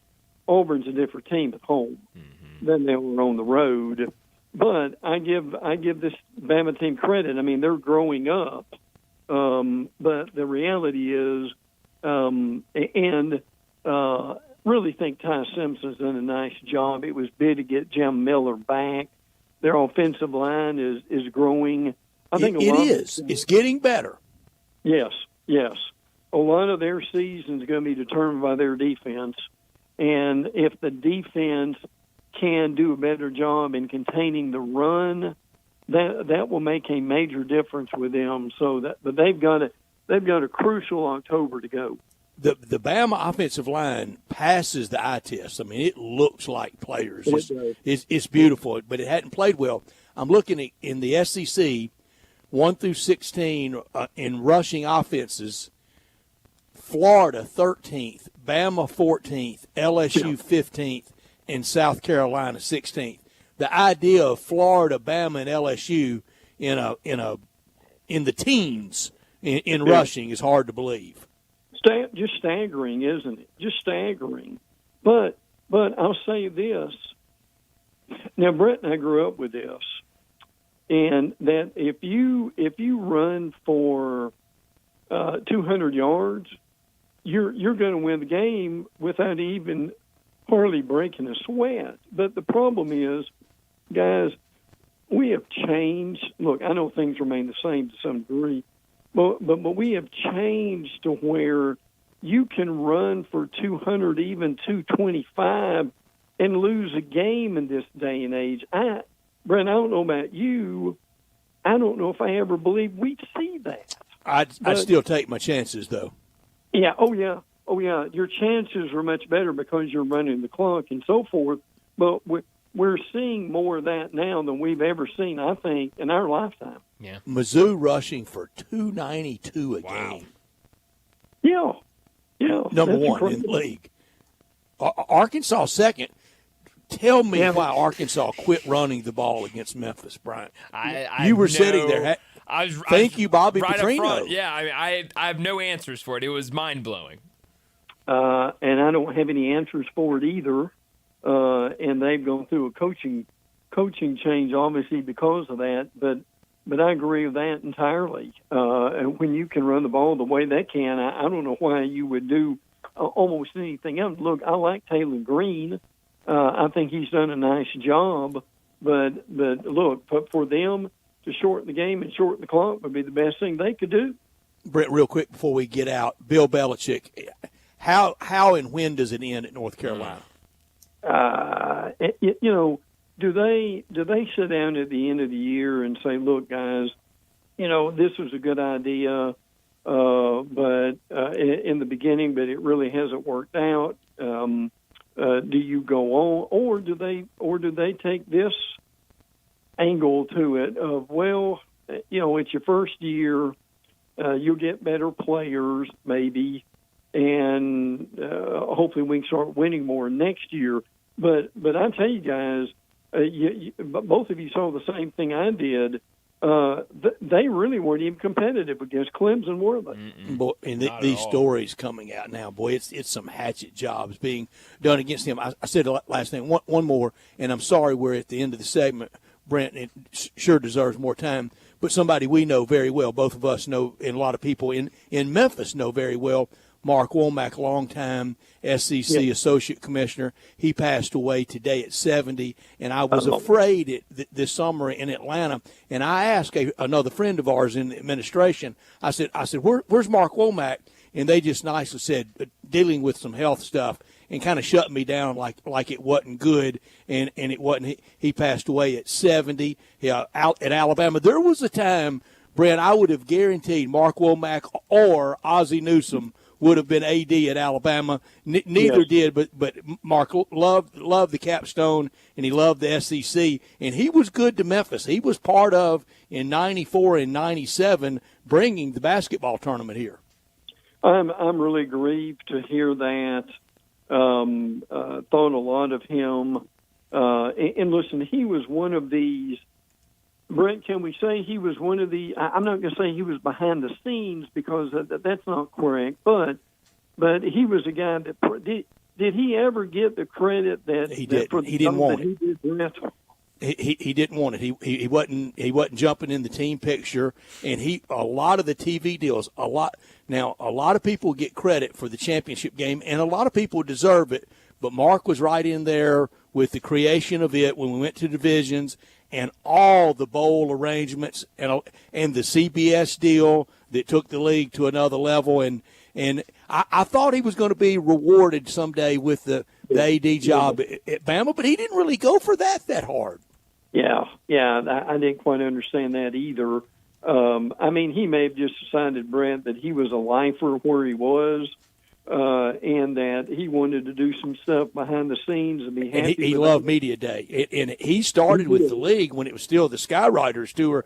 I mean, he was Scoop Hudgens' right-hand person for a lot of years, and Scoop was the leader of the Skywriters. And listen, I know this is almost silly, but I'm going to say it anyway. To me, he never, Brett, he never looked 70 to me. Did you? No, he sure did not. No, I thought he was much younger, and then I was shocked to find out that he was older than me. Which I go by the mirror, and it's kind of shocking every day. But were y'all in school together? Because he was a little older than you, though, right? Well, he was. I'm 67, so he was 3 years older than Brett. And he worked in Charlie Thornton's office, didn't he, in the SID office? Yeah, I think that. That's a good point. Yes. Wow. Brent, thank you so much. My pleasure, and to thank you for mentioning that. Us honoring him, and I'm quite grieved from hearing that, Brent. Me too. Good man that we will miss. Thank you, Brother Brent. Thanks, Brent. My pleasure, guys. Take care. You got it. Brent Beard with us talking college football every week, and it is something to see these people at the early in their career of where the league was to where it is now across college sports. I mean, just could have never imagined this 16-team colossus that it is. I mean, when he first started working for the league, this friend of ours, Mark Womack, it was a 10-team league. It's crazy. I mean, it was a little old bitty SEC down in the Southeast, like his name said. Oh, yeah, and now look at where it is today. It's night and day. It is. Brent Beard joined us on our Sissy's Log Cabin guest line, and that great location at 4542 Poplar that we all can go by at Poplar and Perkins in Laurelwood, supporter of Tiger Athletics, but the official jeweler of the Memphis Grizzlies. Last night and tomorrow night and all the rest of the year, we can enjoy the floor seat lounge at FedEx Forum and see those display cases that Sissy's Log Cabin has at FedEx Forum for all the games. 9,000 square feet in Laurelwood with expanded lines for Rolex, Cartier, diamonds, and more. The Mid-South's largest selection of one-of-a-kind jewelry, engagement rings, wedding bands, necklaces, earrings. Those special moments, start them out at Sissy's Log Cabin, the official jeweler for the Memphis Grizzlies, and at FedEx Forum with the floor seat lounge since 1970 with all the locations across the Mid-South.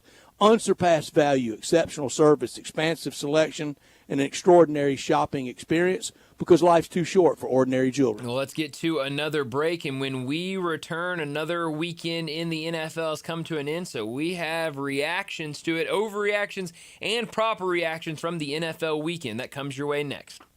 You have opinions? I think it's over. Of course you do. I don't think it's that simple. Everyone does. I got all the answers. Hit us up on the Sissy's Log Cabin listener line at 360-8255.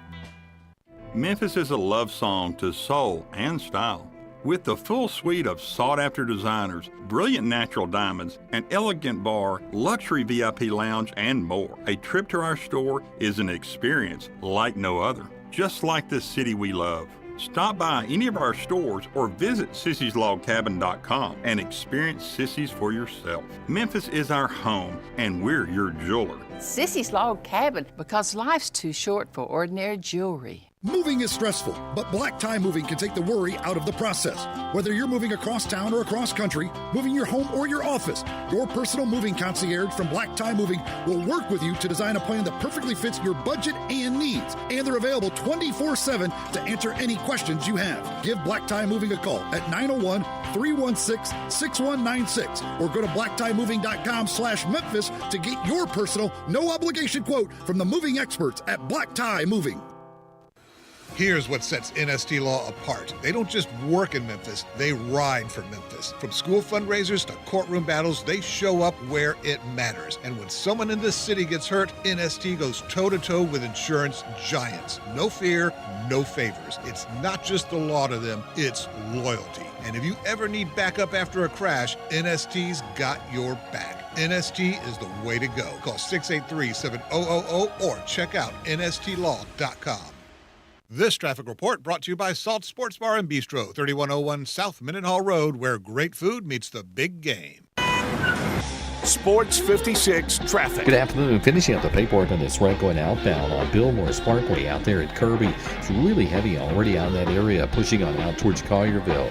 55 northbound over here at 3rd. Looks like an accident. The fire department was on the scene of that wreck a few minutes ago. They're near 3rd. Of course, the heaviest flow in that area is going southbound right now on 55 there at 3rd. Weimer's Jewelry is your full-service, family-owned jewelry store right here in Memphis. Check them out at 7525 Highway 64. I'm Commander Chuck with your on-time traffic.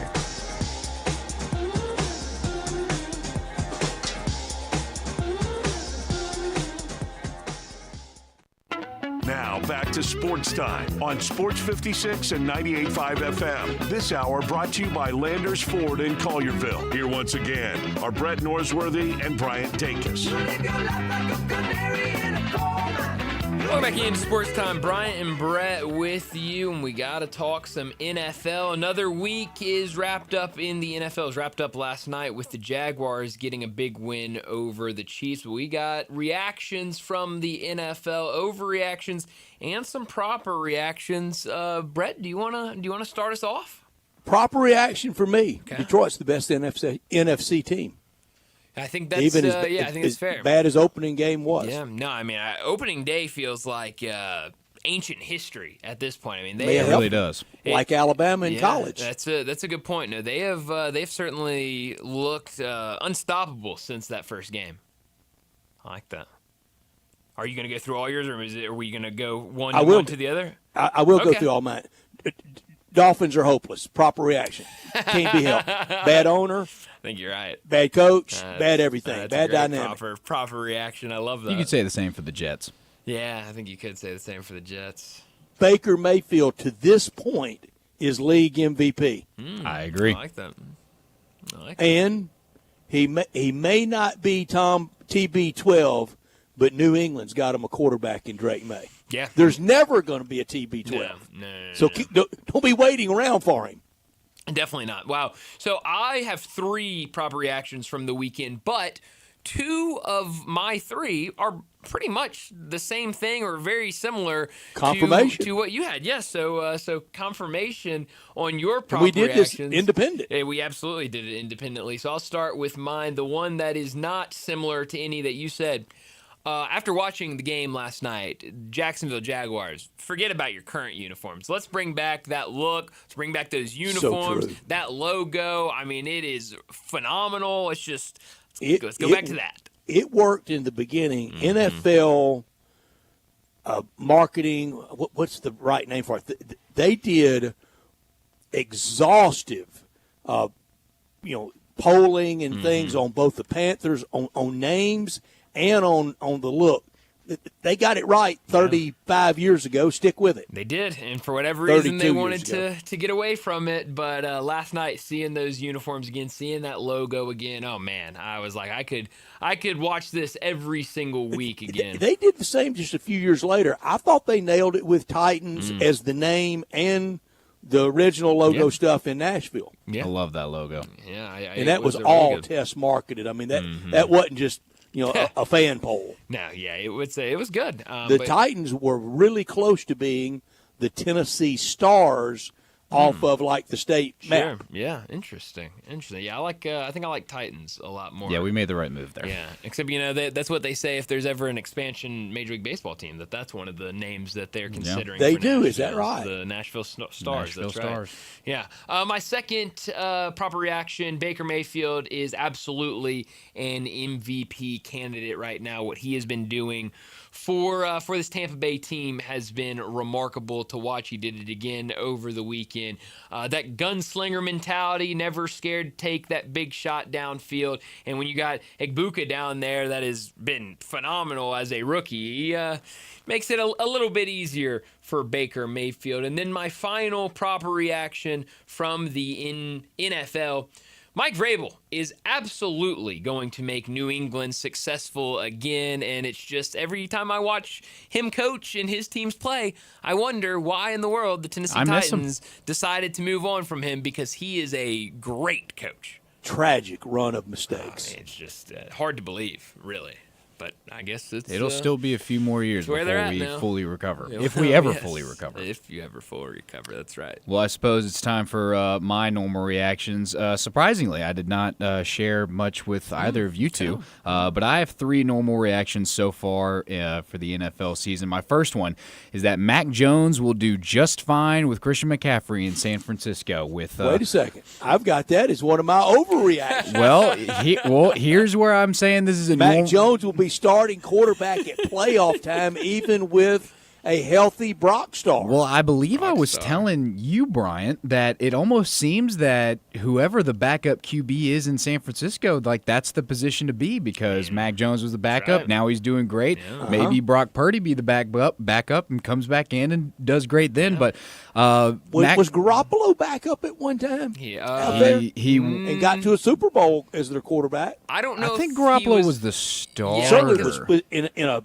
position battle. Yeah, I think it was. He was the starter out of New England, and then they traded for him to be the quarterback at San Francisco. If I remember correctly, well, I can't remember because he looked really good when he came in when Tom Brady was hurt. Yeah, that's exactly. So maybe there's something to these backup quarterbacks. But with that being said, the reason I say it's a normal reaction is because Mac Jones only has 3 games under his belt. A lot of the top leaders in the league for the NFL right now have 5 games under their belt, and he already has over 900-yard passing, 6 TDs, only 1 interception to his name, and the San Francisco 49ers look really, really good. So I think Mac Jones is going to be fine. I don't think there's any worry there.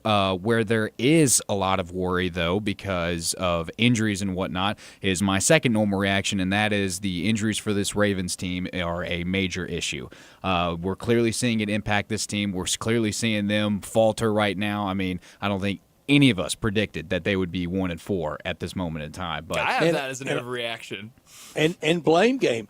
I have overreaction. Kansas City and Baltimore both missed playoffs. Brett, what are we doing? You've right. now given 2 of your overreactions. Brett, would you like to finish your overreaction? I only have one to go. Go for it. The Bears are no better. Is that an overreaction? No, that's a normal reaction, Brett. Oh, is it? Yeah. I don't know. It might be a little bit of an overreaction. These are all just mixes with overreactions and underreactions. So my last normal reaction, I'll get it in here real quick. Even though the Titans got a win this past weekend, there's still a lot of problems, and Brian Callahan absolutely should still be on a hot seat. Yeah, well, I think that is fair. All right, Brett, let's run through your overreactions again. Let's get a refresher. Kind of sprinkled them in done. there everywhere. Well, I want to hear them again so I can. Mac Jones will be starter at playoff time. Okay. Kansas City and Baltimore will not be in the playoffs. Okay. And the Bears are no better. I like those. Those are good. I think that last one is a normal reaction, but that's good. You do. Yeah. I hope I'm wrong about it. Yeah. I think it's. I don't think it's. I think out of your 3 overreactions, it's the least steaming, but I would still put it probably in the overreaction category. All right, just to drop a bomb. Okay. He's out at North Carolina, but Belichick will be back in. I thought about including that on firing Monday. That's a good one. I like Who would that. have the appetite for him though after this? Nobody. And everything that comes with his love life. That's right. Yeah, with the girlfriend. Yeah, that's it's definitely in there. Okay, my overreactions from the NFL weekend. The Ravens are going to miss the playoffs. Brett, you stole my thunder on that. Well, I'll go ahead and add my name to the list. Wow. My overreaction is the Ravens don't see the playoffs this year. How over the top is that thing? I don't think it's. I don't think it's very. If over we're the all top. calling it an overreaction, I think.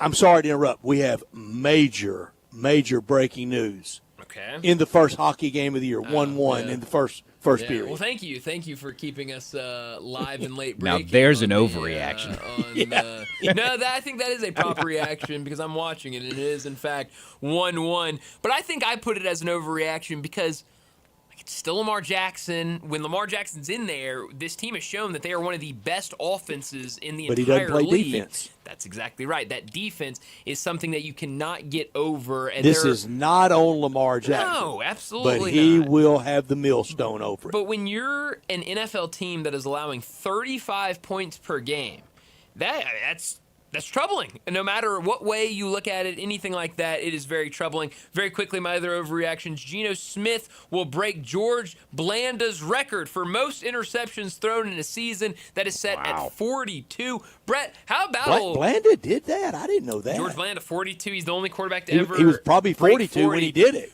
Brett threw 42 interceptions while also being 11-3 on the season and being a Pro Bowler. So explain all that to me. I didn't know any. What team did he do it with? I don't remember. It was on Raiders early in his career. It was. I will look it up. It was on Football Reference where I found this. Yeah, well, that's good size. I had to quadruple check it because I just could not believe that any of that was true. But it certainly I've never heard that. seems to be true based on. Let's see. This is his Wikipedia page.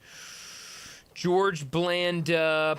It was. No, I'm not going to be able to find it. I think it was with the Raiders, maybe.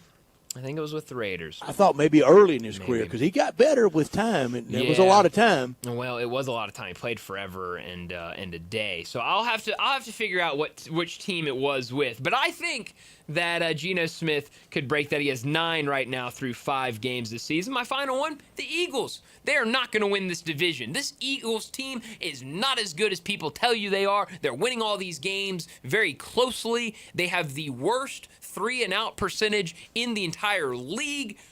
Too many 3-and-outs, too many close games. Eagles, they're going to stumble at the end of the season. Brian, I found it 42-62. How about that? With the Oilers. Whoa. I didn't realize he was with the Oilers. How about that? Yeah. Wow. I knew Bears, NFL early. Yeah. He was a rookie in 1949 and played his last year in 75. Brett, I have no idea. I mean, we all talked about Tom Brady and how long he played. I know different time, but good Lord. I mean, that is a long time to be playing football.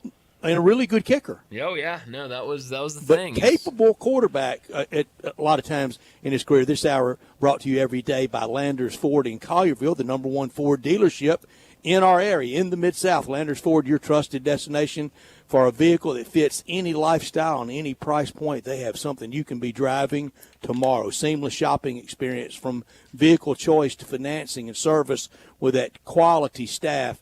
From the Ford Escape to the rugged F-150 to the adventurous Bronco, every vehicle built Ford tough. Ford F-150, America's best-selling truck SUVs like the Ford Expedition, the Ford Explorer, Ford Broncos, the Ford Escape. They have EVs and hybrids, everything for the present and the future. Transparency, professionalism, and long-term support at Landers Ford in Collierville. Oil changes, tires rotated. Go online and schedule the time that suits you the best. It'll be done to meet your very busy, hectic schedule. They know that. They will accommodate that. Landers Ford, active in our community. They're in Collierville at 2082 West Poplar Avenue, or you can visit them at LandersFordMemphis.com. If it doesn't say Landers, you paid too much. Well, we need to get to another break, and when we return, it'll be time for Big Number of the Day. Join the voice of the Tigers, Dave Woloshin, for Wolo and Friends. Weekday mornings from 10 to 11 here on Sports 56 and 98.5 FM. Everything today is technologically based. Well, except maybe you. If you're struggling with tech, no matter what kind, call Tech for You. Tech for You for TVs, home theaters, cameras, smart locks, digital storage, and more. Tech for You makes it simple and affordable. Call 697-9695. Make your home safe, comfortable, and up to date with Tech for You. Stop struggling with tech. Call 697-9695. Veteran-owned and operated Tech for You. Technology simplified. Hi, I'm Glenda Hastings, owner of Napa Cafe, and I'm inviting you over for dinner. Treat yourself tonight with a delightful dinner of scrumptious combinations. Fresh salads, homemade soups, or maybe start with an appetizer, like our baked Dungeness crab dip with manchego cheese, lemon, garlic, and French baguette toast. Drift into one of our fresh seafood dishes, like the caramelized sea scallops with curry beurre blanc, black forbidden rice, and Thai mango salad. Or our ancho honey glazed salmon with creamy black bean puree, avocado pico de gallo, and jalapeno crema.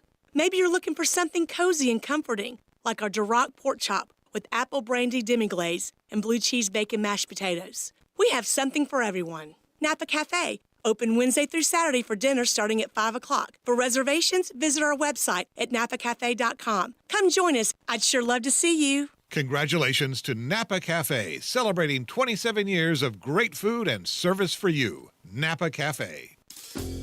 Family Leisure doesn't do anything small. It's always got to be big, just like the world's biggest spa sale. Happening right now at Family Leisure. Check this out.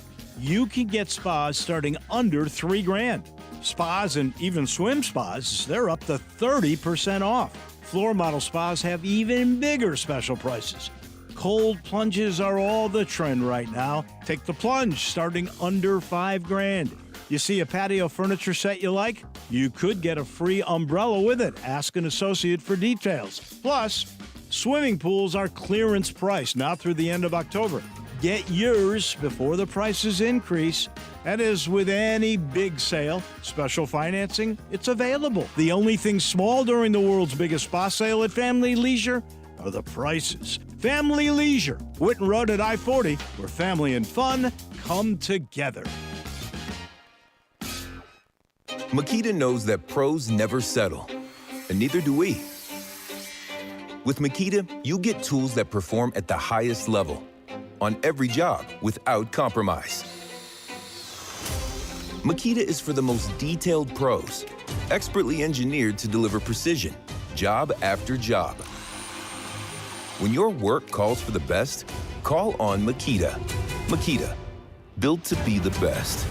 Available at the Home Depot. Now back to Sports Time on Sports 56 and 98.5 FM. This hour brought to you by Landers Ford in Collierville. Here once again are Brett Norsworthy and Bryant Dacus. And she says, I wish that I could be like the cool kids, 'cause all the cool kids, they seem to fit in.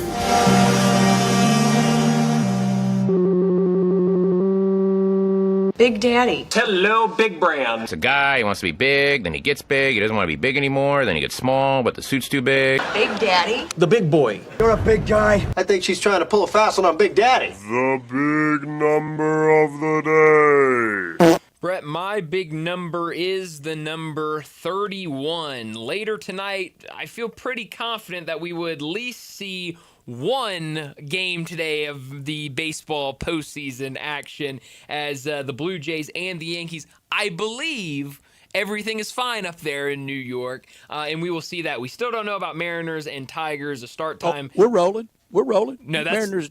No, that's game 2. Oh, no. Yeah, you're watching a replay right now, Brad. I hate to tell you.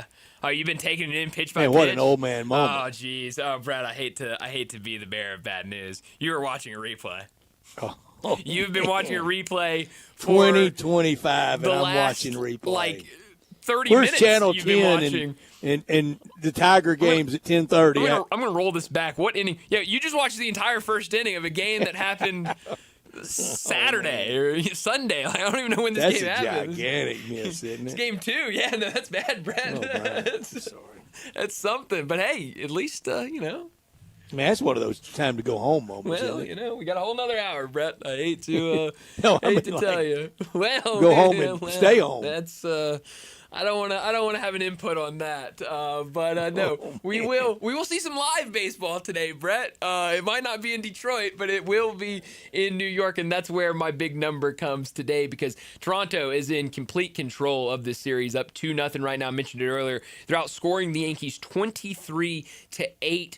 Right now, the Yankees have only hit one home run in the first 2 games of this series, but in the current 2-2-1 best-of-5 format, the team that wins the first 2 games at home have advanced 31 of 34 times. 20 of them ended in sweeps. So we got a great number, good chance to maybe you see rallied a after tonight. Almost ruined the whole segment. Someone had to Way do to go. it. Sure did. Thank you. My big number is 43.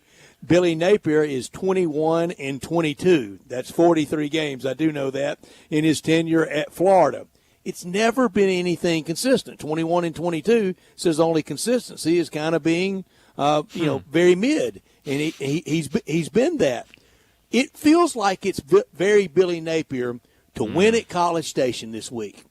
to win against Mississippi State at home, open date, and then win the cocktail party, beat Kentucky, and then lose out Ole Miss, Tennessee, and Florida State after they've made the announcement we're staying with him. Yeah, no, that is it almost feels like the blueprint of what we've seen in the Billy Napier era at Florida. And this is what you get when you get an AD that's that invested in hire. No Florida coach ever makes it 21-22, but Scott Strickland doesn't want to admit being wrong. No, well, that's yeah. I can't blame him. No, I mean, I can admit I got fooled by the baseball game. Well, but that's not a football coaching hire. No, it definitely is not. Actually, Brett, I have more baseball information for you. Now I see the program alert at the bottom of the screen. Oh, man. It's just been running down there the whole time you've been watching. But you've been busy, Brett. You're working, you know? Well, you know, I don't like those things running, too. I'm not a huge fan of them either. How about this? Because you mentioned earlier, we were talking about Ken Rosenthal. It looked like where, his little stand-ups he was doing, it looked like there was fine. It was no rain. He's in New York. He's up there for New York and Toronto. Right, really and truly, what have I gotten right today? Really and truly. A lot right. It's just, it's the delay is throwing you off. You know, I mean, you get weather delay and it just throws we you did for a loop. 12-point checklist of this show. I think I failed on everything. Your overreactions are great, Brett, and your proper reactions were very proper. I mean, I think you nailed those. Even that I butted in and messed y'all up and got out of line. No, I mean, you're excited for him. I mean, I can't knock anybody for being excited, right? Like, it's just something that happens. Everybody has a whiff, don't they? Well, exactly, and you got yours out of the way on Tuesday. I'm going to rally in this last hour, I promise. You'll rally in the last hour, and I have confidence that you're going to rally the rest of the week, Brett. So it's just one mistake. It doesn't. I'm not promising weeks anymore. I'm gonna promise the 5 to 6 hours. let's just. I was about to say let's promise a day, but let's just get through the last hour, I guess, at this point. But that was a good big number, and I think you're right with Florida. It's going to be. They're going to be one you're watching every single week to see what happens with this team, what happens with Billy Napier, and how do they finish this season. Because it's been ugly, but then you get that big win over Texas and kind of gets people excited again. So it is really, really weird. And when the swamp is right, I saw it last November with Ole Miss down there. It was like old swamp. It was, and it was Saturday. But that has to be more consistent. Got to be. And it goes with the 21 and 22. No, I mean that's exactly right. Of especially with you when you have this so much inconsistency of a product on the football field. I mean it's hard to get invested. Yeah, it really is. And so we'll see what that looks like as well the rest of the year. Well, we're about to get really and truly since the Urban Meyer end of his coaching tenure. The swamp has been as inconsistent as all these coaches. It parallels. Absolutely. It's a perfect parallel, I think. But we're about to get to a break. When we return, we're going to talk gloves NFL. Dropped and raging battle in the hockey. Oh, I mean haymakers being thrown. I mean, this is what day one, opening night of hockey is all about. Oh, this is great. 2-1 already in the first period. Got him and nugged him good in the ribs. Brett, in case you want more investment on watching these games, we do have the over 5.5 and the Florida team total over 3.5 if you really want to be invested in these games. That's investment. Yes, we are excited for opening day of hockey. But before we get to this break, let me remind you about Frontier Western Store. Family owned and operated since 1967, Frontier Western is your one-stop shop for all the biggest brands in Western wear. They're the one-stop shop for Carhartt in the Mid-South, but they've also got you covered with plenty of other brands. When it comes to shirts, shorts, jeans, outerwear, whatever you're looking for, they've got it in stock. But if you need a new pair of jeans, well, Frontier Western is the place you got to go. They got all the big brands from Ariat all the way down to Wrangler, and you'll love how easy it is to find the perfect size and style for you. While you're there, check out Frontier's world-famous boot showroom. Whether it's work boots or dress boots, Frontier has you covered for the entire family with plenty of in-stock proven classics like Ariat, Dan Post, and Durango, and that's just to name a few. Frontier's pricing is lower than online and chain stores, so you know you'll be getting the best deals. Head down to 5880 Goodman Road in Olive Branch and check out the entire selection. Open Monday through Saturday, 9 a.m. to 7 p.m. and Sundays, 1 p.m. to 6 p.m. for our friends over at Frontier Western Store. Well, let's wrap up this hour, get to a break, and when we return, we're talking the NFL with Bo Marchant.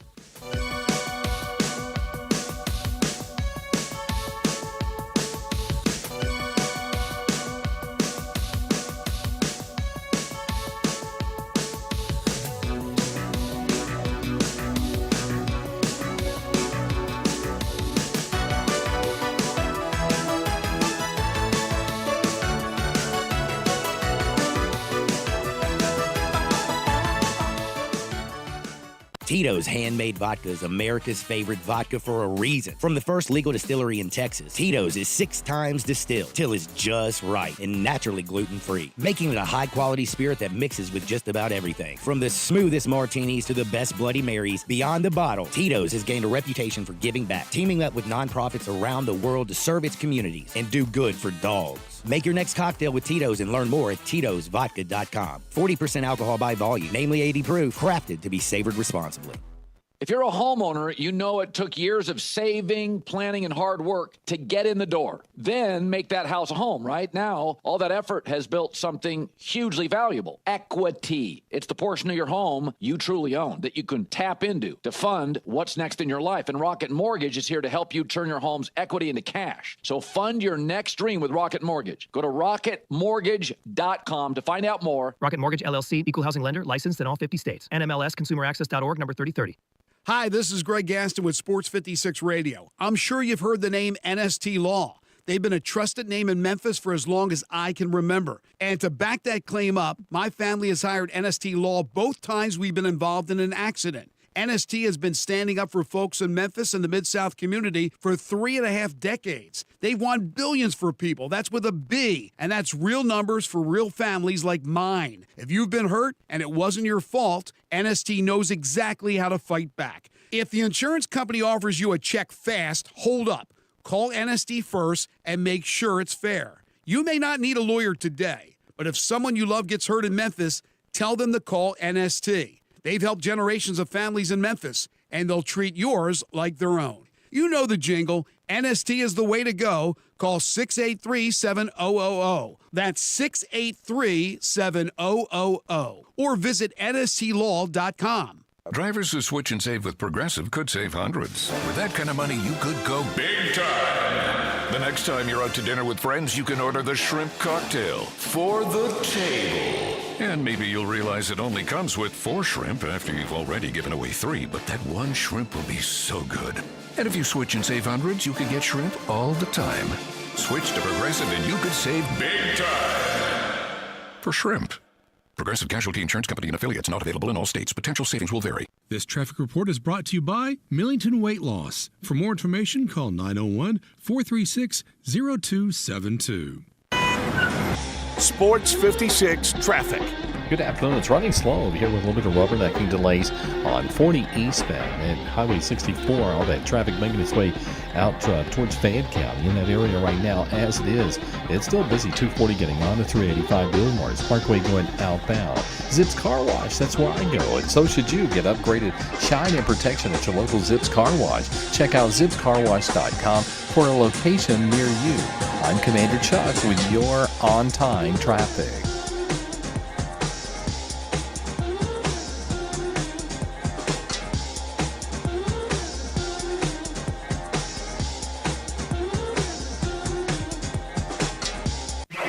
We are Sports 56, WHBQ Memphis, and W253DF Memphis with John Harden, weekdays from 11 to 1.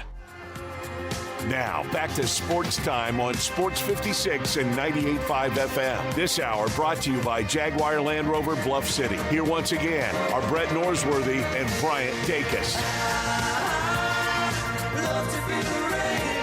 We're back into Sports Time. Bryant and Brett with you as we start our third and final hour on this Tuesday afternoon. We got to talk some NFL, and we do it at this time every single week with Bo Marchant.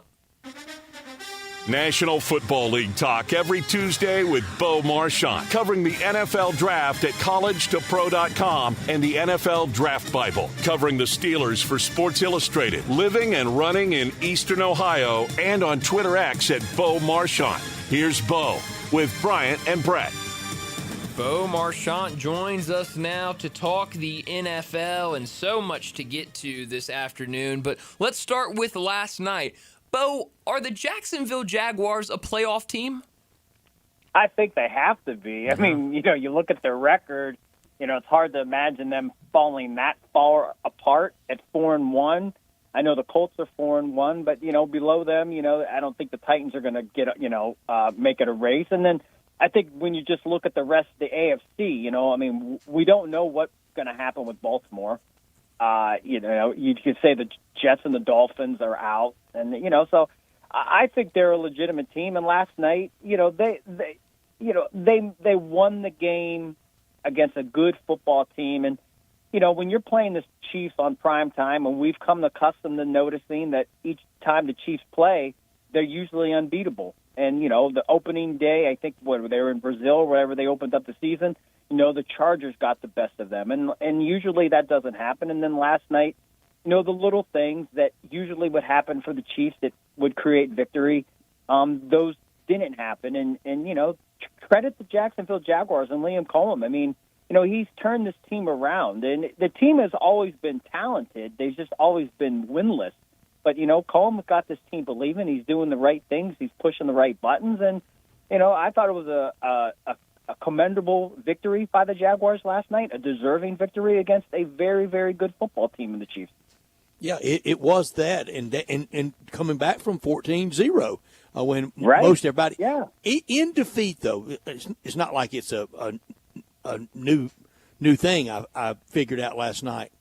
Not only is he that talented, and not only is he probably one of the top 2 or 3 quarterbacks to ever play the game, Patrick Mahomes plays so hard. Mm-hmm. He was all out last night. Some of those carries and some of the hits, and it wasn't slide mode or dip it out of bounds. He was taking the hit.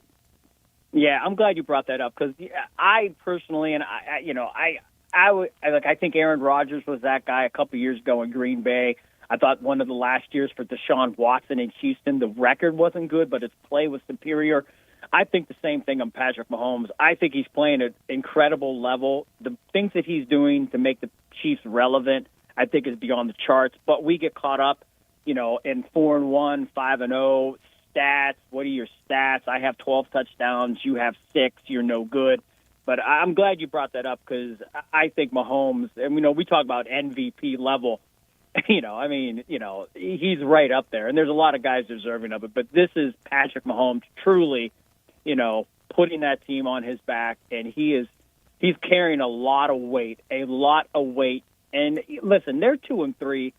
They've had one hell of a schedule to open up the season, and then it doesn't end. They get the Lions this week, so the NFL has done them no favors. So we know they're not operating at the highest capacity in terms of guys being there and whatnot, but nonetheless, 2-3 with the opponents they've played.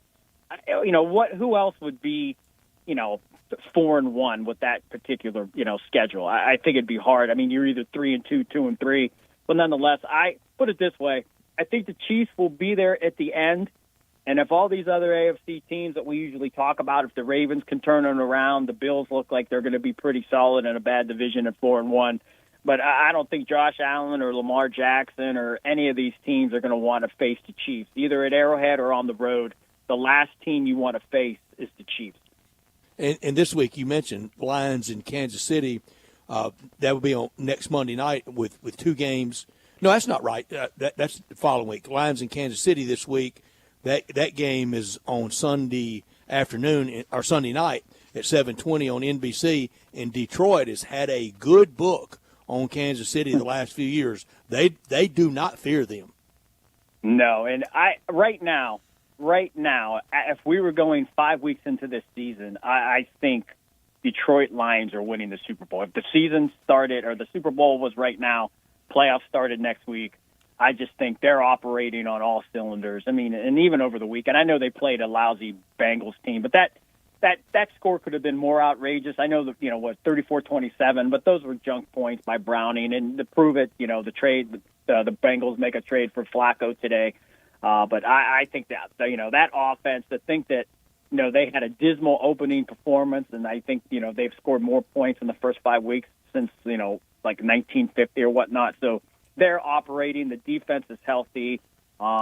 Philadelphia is still fantastic, but there's so much, Dr. Jekyll and Mr. Hyde with the Eagles. They're Super Bowl champion form, and then they're the form of themselves when they went from 11-0 or whatnot and finished the season 11-6 and lost to the Buccaneers in the wild card. So they have a little bit to figure out as well. Mm-hmm. Joe Flacco on the move earlier today. It was reported that he is heading to the Bengals with their quarterback issues. So I guess a two-part question, your thoughts on that trade, and then your thoughts on Dylan Gabriel in his first NFL game, 19 for 33, 190 yards and 2 touchdowns. Well, I think for the Bengals, Jake Browning, he was almost like a Jameis Winston-esque, just throwing horrific interceptions and, making garbage completions in garbage time. So it's, I don't think there was a lot to work with. And Flacco, he's not the guy. We know that. And that's why, he's basically given up for a nickel. And, the Browns are going to move on to another direction with Dylan Gabriel. I thought Dylan Gabriel played well. I don't believe he turned the ball over. And he played we always talk about Brian Flores and the Vikings defense. And I think for the most part, I think 19 for 33, he held his own. I mean, as a rookie in their first start, there's always going to be things that you wish you could do, but I thought Stefanski started him off nice, some short intermediate roll, routes, passes to get the rhythm. And, I don't know if he's the answer long term. That's anyone's guess, put it that way. But I think as a rookie starter, week 5 overseas against a quality team, I think the Browns have to be happy. And I also think I want to just I just wonder if the Vikings are kicking themselves for not keeping Sam Darnold. I got to wonder, are they 5-0 if they keep Sam Darnold? I mean, because he played lights out against the Tampa Bay Buccaneers, and I just kept thinking, if Sam Darnold is still in Minnesota, what does their season look like right now? Joe Flacco, he lacks 488 yards to enter the 47,000-yard mark. That club. And right now, of quarterbacks that have been up for Hall of Fame voting, only Eli Manning is in the 47,000 or more yards that hadn't made the Hall of Fame. We know Phillip Rivers will. We know Big Ben will. We know Matt Ryan will. We feel like Eli will. Does that marker help Flacco in Hall of Fame candidacy? I think so. We know he won a Super Bowl in Baltimore. I think a couple years ago in Cleveland when he came out of nowhere and they lost a wild card game to the Texans, which he imploded, but nonetheless, it was a Cinderella season for Flacco and the Browns. The guy's at home, and next thing you know, he's carrying this team to the playoffs. So I think that will help him in the eyes of voters. That not only did he have a stellar career in his prime, but he really showed a lot of moxie. And to think that at his age, even a team like the Bengals with I think Brett Ripien and Jake Browning, they're saying, you know what, we're going to scrap these two young guys, and we still rather have the 40-year-old vet kind of try to, get us over the hump while we await Joe Burrow's possible return. So, I'm very strict on the quarterbacks getting in because I just think, the numbers are so goofy now. It's, back in the day when Dan Marino was doing this, those numbers, at least in my eyes, seemed unapproachable, and now those are like minuscule, mediocre numbers when you look at these guys. But, I wouldn't have any problem with Flacco getting in, put it that way. But, I don't think I never considered him the elite of the elite. I thought a little bit more about the Ravens being a fantastic team. But then again, you got to have it all. And if he wasn't as good as he was, then maybe they don't win those games. So. Yeah, hey, good for Joe Flacco. Keep cashing those checks. He's, jobs out there. Go ahead. What a deal.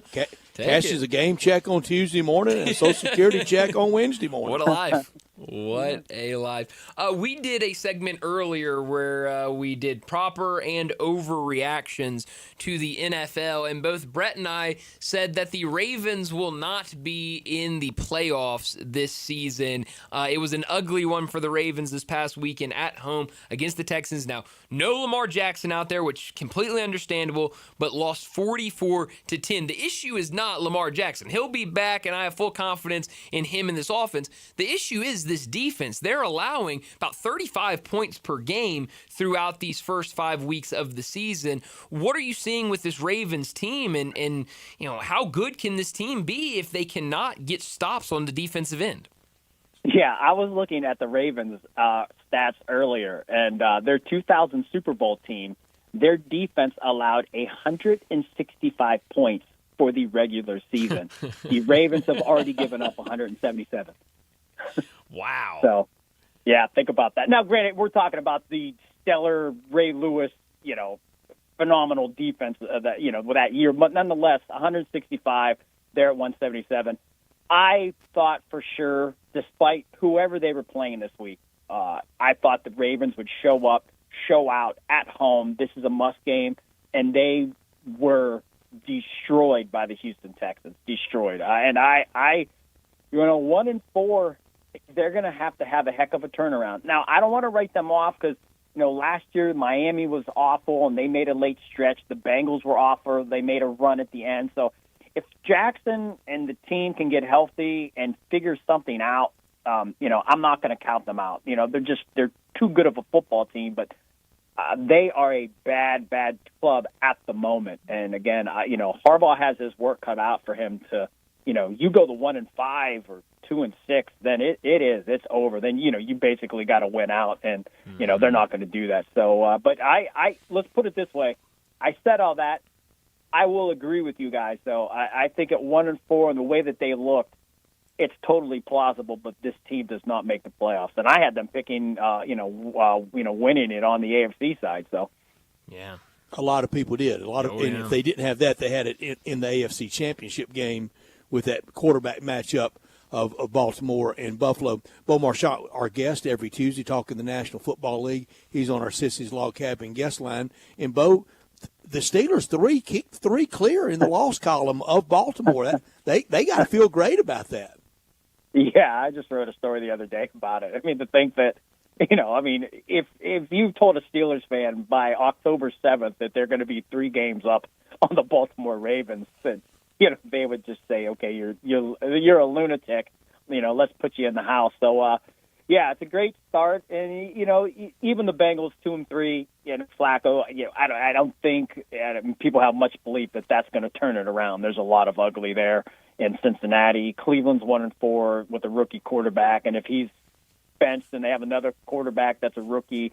So, despite the Ravens making a miraculous comeback, the Steelers, absent of imploding, they look like they should have a easy ride to win the AFC North. Granted, a lot of football left, but in terms of Mason Rudolph, if Rodgers would go down, I think they feel comfortable with Mason Rudolph. So it's I think the depth there at quarterback, absent of some of these other teams, that aids them if Rodgers would go down. But you got to Warren and Porter, Highsmith may play this weekend against Cleveland, so those are just important pieces. Again, it's about getting healthy, and there's so many injuries. The Chargers, we know Slater was missing the season, then Joe Alt's been out, Becton's out, they can't block for Herbert. I mean, there's so many injuries, and then Hampton, Najee Harris, Hampton IR for 4 weeks,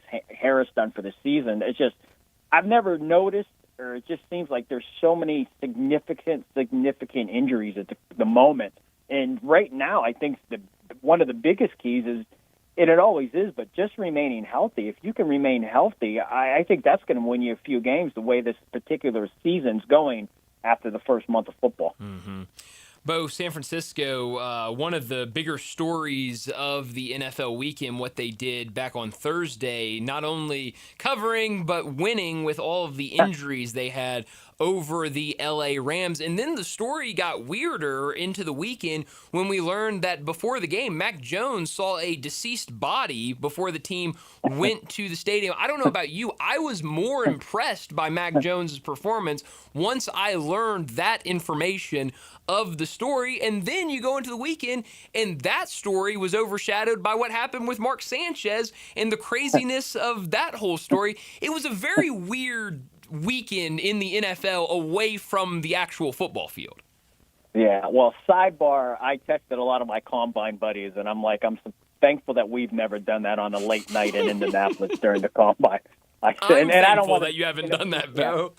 Yeah, but I mean, joking aside, that was a serious incident, but I did send a message that, I'm thankful that we, get into those kind of incidents. But yeah, listen, I love that Thursday night game because I respect Shanahan and McVay so much. I think they're such talented coaches, and they always have their teams play at the highest levels. And I loved watching that game. And I even was more impressed, as you mentioned, the 49ers so many empty pieces that are critical pieces, yet they were able to win that football game. And I was watching it, and I know they got up early on the Rams, but when I was watching it, it just seemed like Puka Nacua, Javonte Adams, Kyrene Williams, another big run. When I was watching it, I was like, is it 35-20 Rams? And then you looked up, and it was like the Rams were always trailing. And I know they had a shot at the end, a gutsy call. It didn't go their way, but you got to respect it. And that's going to be a fun conference. I mean, the Seattle Seahawks are a fantastic football team. They're right there. I don't think they get the hype that the other two teams get. But, last year they were a really good football team. And I think I don't take them. I even do that. As much as I'm saying that, is I'm a hypocrite to that, I think of the Seahawks. I don't look at them in the same tiers the Rams and 49ers, but I think it's a fair assessment that we should. McDonald has those guys playing fantastic defense. Sam Darnold's playing at a fantastic level, which I wasn't expecting, but he is. They have two great young running backs. Jackson Jigmanigba, he's playing fantastic, elite. And so the NFC West is going to be a fun conference. Right now, and we know 4-1, 2 3-2s. Cardinals blew one over the weekend where they should have been 3-2, and we should have had a lot tighter division. But nonetheless, the NFC West should be a barn burner, talented division as this season rolls on, because I think all four of those teams, especially the top three, are very, very good clubs. What's the reports on Brock Purdy? Will he play this week? You know what? I've heard as much as you. It seems like every time he's close, he's not close. So, but I think, put it this way, the way that Mac Jones has played, if Brock Purdy isn't 100%, I don't think there's any need to rush him. I think the way that they played against the Rams and the way Mac Jones has played, period, I think it gives confidence that, they can win and don't bring Brock back just to get him on IR and, get him hurt again where he has to more significant time. If he's fully ready I agree. And he can fully go, bring him in. If not, Mac Jones is doing a fantastic job. Ride him out until Brock's ready. If Mac Jones, and back to the state of Florida, where he's from the Jacksonville area, against the Buccaneers, if he beats Baker Mayfield on Sunday, it's his job. Mm-hmm. Well, I couldn't. I don't think that's going to happen. I really don't. Just because the money is, the money that they gave Brock. When you're paying a guy like that. Seattle was paying Matt Flynn one time, and they stuck with Russell Wilson and won him a Super Bowl. Yeah, that's true. I listen. I know the pedigree of the first round pick to a guy that was the 7th round pick. But yeah, I put it this way. I don't, even with the win for Mac Jones over the Buccaneers, I would say it's still Brock Purdy's job at the end of the day. Brett mentioned the Buccaneers. Baker Mayfield has been really, really good to start the season. He was really, really good on Sunday. Elite. That is exactly. I'll go back to our overreactions and proper reactions. Both Brett and I had as one of our proper reactions. Baker Mayfield is absolutely in MVP territory. Brett called him the MVP right now. What are you making of what Baker Mayfield is doing? Over 1,200 yards, 10 touchdowns, only 1 interception. He's got a Buka out there that's making his job a little bit easier, but what are you making about what Baker Mayfield is doing? I'll echo everything that you guys just said. Listen, he's not the names that we're used to mentioning, and Josh Allen and Joe Burrow and Lamar Jackson and Patrick Mahomes. But last season he was elite, and he has picked up where he's left off. No Mike Evans. He just got Chris Godwin back 2 weeks ago. He's making the Ohio State rookie look like a superstar. Vice versa. I mean, he's making the plays too, and they've found the connection that's lethal so far. Bucky Irving didn't play last week. Significant individual in that backfield, but they didn't lose a beat. And that was if anyone who didn't get to see that game, if there's a way you can watch that particular game, that was just a fun football game. It's just, the defenses played well, but the quarterbacks were just fantastic, and they were just unstoppable. And that's, you don't want to see just a bad football game where it's no defense, but those, the defenses did make some plays, but Darnold and Baker were fantastic, and Baker is truly worthy of an MVP.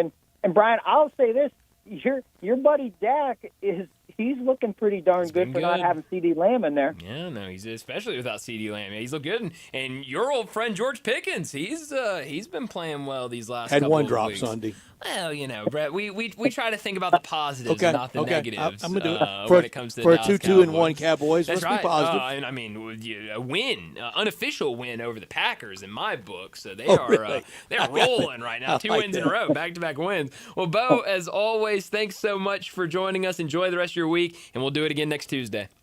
You stay safe, gentlemen. Thanks, Bo. Thank you, Bo. Thank you so much. Bo Marchant joining us every single Tuesday to talk the NFL. And yeah, in my unofficial Cowboys record book, they beat the Packers. I mean, they very clearly won that tie and beat the Cowboys, if it is up to me. Brett, before... This is like claiming the golf pick championship. Well, What's a sadder look, Landon? Well, it's a good question. It's just Cowboys delusion. Yeah. I don't know. And It's golf something. pick delusion. It's. I think That I'm just. too. I think I'm just a delusional person. I think that's what we're gonna chalk it It's up okay. to. We all have it. That's right. An update when it comes to Major League Baseball. It's looking like the expectation right now is for Game 3 between the Mariners and the Tigers to start at 7 p.m. Eastern, 6 o'clock our time. They'll show it on FS2 and MLB Network because of the Yankees and Blue Jays game. So if you're waiting for that game to start, it should start here in about 30 minutes or so. But before we get to another break, let me remind you about our 5 o'clock sponsor. It's Jaguar Land Rover Bluff City. Jaguar Bluff City has been the premier Jaguar dealership for the greater Memphis area since 1984, and their talented team is ready to help you find your next perfect vehicle at unbeatable rates. Swing by Jaguar Land Rover Bluff City today and check out the 2025 models like the 2025 Range Rover Sport, the 2025 Range Rover Velar, and the 2025 Defender. Test drive the Range Rover Sport, where luxury meets performance. It's a perfect mix of style, performance, and versatility with options ranging from 360 horsepower up to 635. It's also available as a plug-in hybrid electric vehicle with $7,500 federal tax credit when leased with approved credit. Take a look at the Range Rover Velar, powered by mild hybrid technology and enhanced with the latest well-being features and fully connected entertainment system. The Range Rover Velar is the ultimate luxury compact crossover. Purchase yours today and get special 4.4% for 72 months financing available with approved credit. Don't forget about the Defender, available in multiple models to fit your needs. The Defender is built for the modern explorer, and Jaguar Bluff City is offering special interest rates for 60 and 72 months on various models. Give them a call, 877-259-6169. Go online to jaguarbluffcity.com, but head out there, test drive these vehicles, 6335 Wheel Cove, just off of Quince for Bluff City Jaguar. Well, let's get to another break, and when we return, we'll talk about what's trending. Sports 56 and 98.5 FM. Available locally on your radio dial as well as around the world online at sports56whbq.com. Take us with you everywhere by downloading the Sports 56 app. And at home, just say, Alexa, play Sports 56. Wherever you are, it's easy to stay tuned to Sports 56 and 98.5 FM. Since 1948, in the alley, the Rendezvous. I'm with John Burgos. John, what's going on in the Rendezvous? Brett, after 76 years, we've decided to expand our product line. Anyone who's tasted our ribs is familiar with our vinegar-based. It's now available in a 32-ounce jar. It's so good to baste or marinate all meats. I even put a little bit on turnip greens. Something we've been using at the restaurant or at our house has been the Greek seasoning. My father was a cook, but my mother was a chef, and she was the one that put Greek seasoning on everything from a Mediterranean diet or a steak. My mom used it on soup, salad, veggies, fish, any meats. It's a great seasoning and a flavor enhancer. My brother Nick figured out salt and pepper was more than just McCormick's and Morton's. He's come up with a perfect blend we use to coat our shoulders and our brisket, and he used to make it for his friends as Christmas gifts, and they loved it. All these products are available at the Rendezvous or online for shipping as gifts and in many grocery stores. And if they're not in your favorite grocery store, ask your grocer to stock it. A beloved family affair and still going strong since 1948, the Rendezvous. Mercedes-Benz Van Center Memphis has serious vans for serious work. At 4430 American Way, they are the Mid-South source for cargo, passenger, crew vans, and custom chassis. Need one or a full fleet? New or used, they've got it with fleet solutions and custom upfit. Certified techs keep you moving with fast maintenance, repairs, and a large parts inventory. Mercedes-Benz Van Center is your Sprinter Van headquarters, 901-237-9302 or sprintervans.com. Mercedes-Benz Van Center Memphis, part of the Tag Truck Center family, driven to keep you on the road.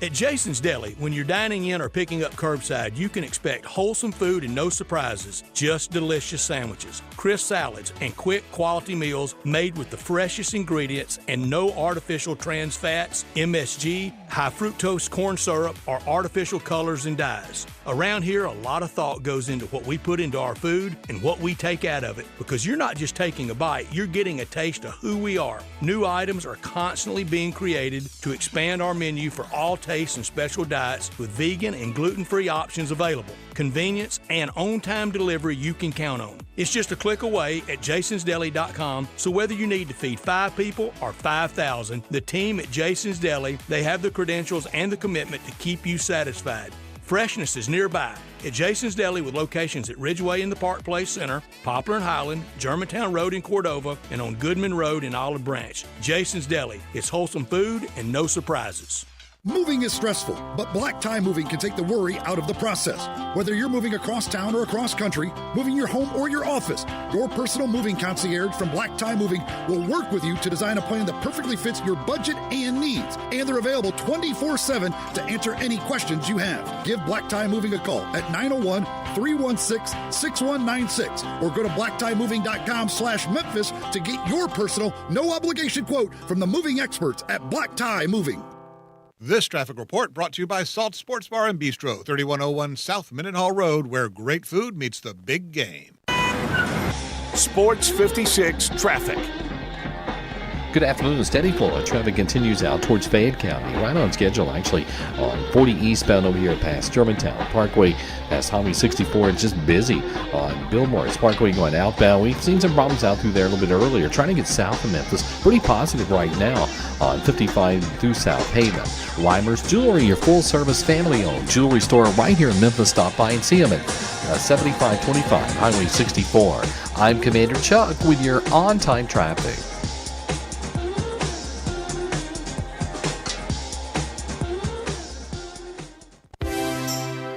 Now, back to Sports Time on Sports 56 and 98.5 FM. This hour brought to you by Jaguar Land Rover Bluff City. Here once again are Brett Norsworthy and Bryant Dacus. Here comes the hero man, says he's a people fan.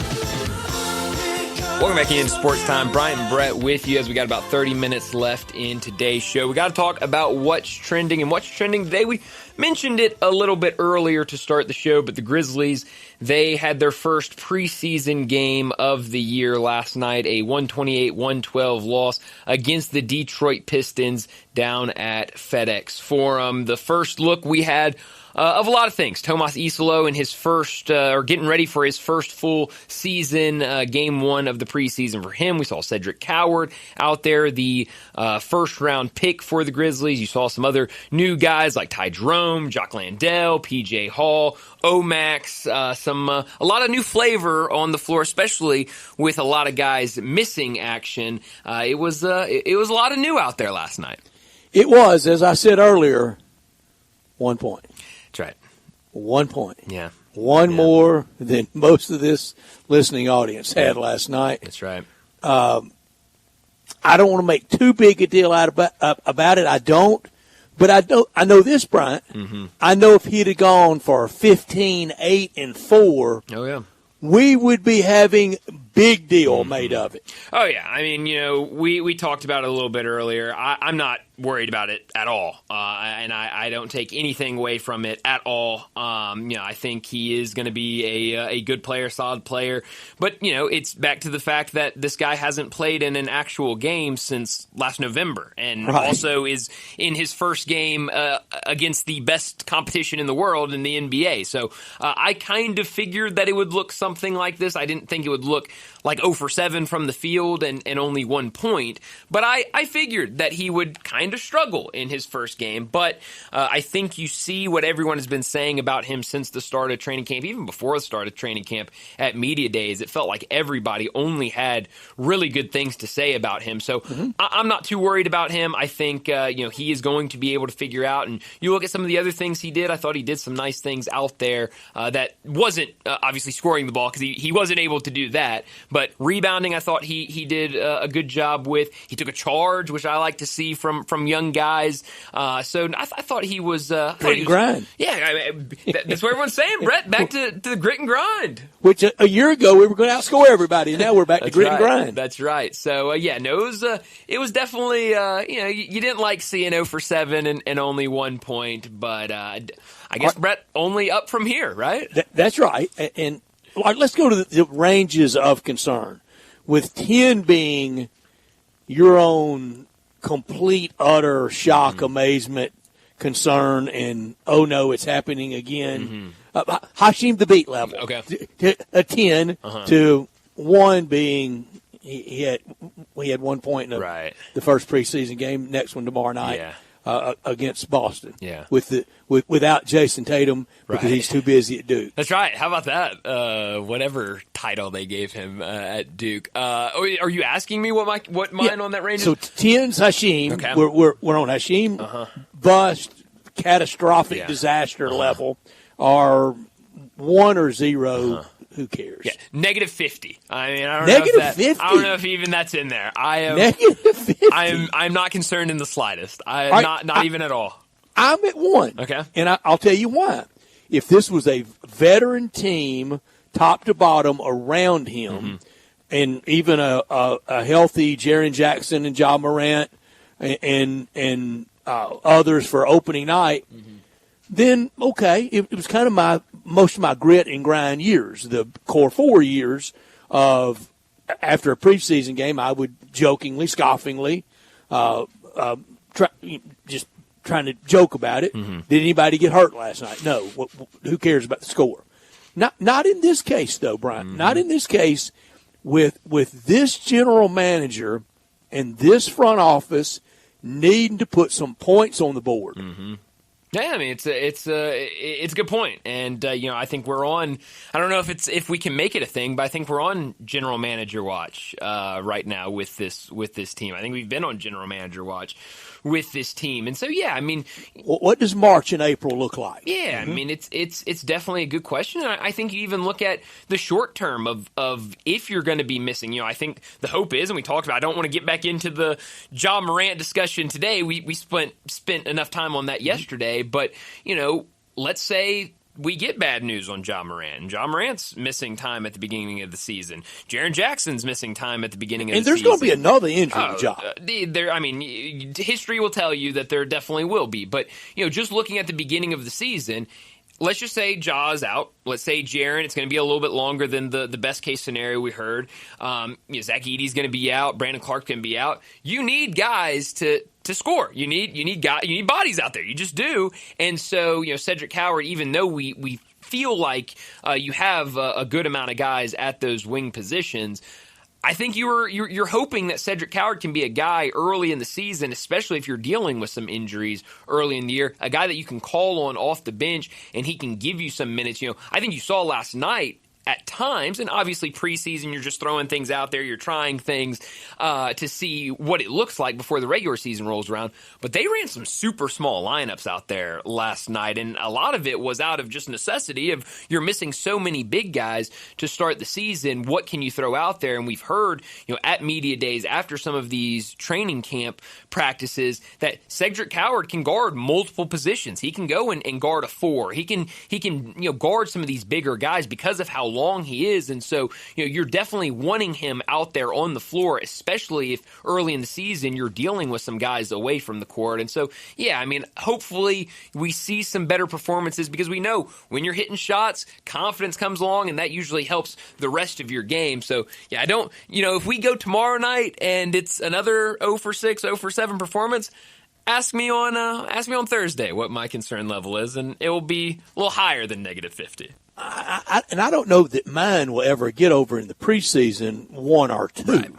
Right. If the rest of the preseason he ends up averaging 1, I don't think I freaked in. But then well, how much can you really count on him? His play will have to be limited. And in complete fairness to Zach Kleiman and this front office, they hit last year with Jalen Wells. They hit last year with Zach Edey. They did, but there are a lot of reaches on this team. I mean, you're reaching, hoping that Kentavious Caldwell-Pope can get back to what he was. You're reaching in hoping that G.G. Jackson can be more like he was 2 years ago, when a lot of that was just really, really meaningless basketball. Those games had to be played because they were scheduled. The Grizzlies were out of it on January 25th. Mm-hmm. Yeah, no, I mean, you're right about that. And so, we'll see. I thought a lot of the guys that you're going to be relying on to give you big minutes early in the season, I thought they looked good last night. You mentioned Kentavious Caldwell-Pope. I thought he had a nice showing in his first game in a Grizzlies uniform. So, it's going to be, there's a lot of questions with this team, especially at the start of the season and through preseason. And so, I think as we start, putting this puzzle together of the preseason, we'll start to get a better idea of what this team's going to look like this year. He's not a reach. I don't know the right word, but at this point with Santi Aldama, aren't we still kind of grasping for exactly what he is, or do we know?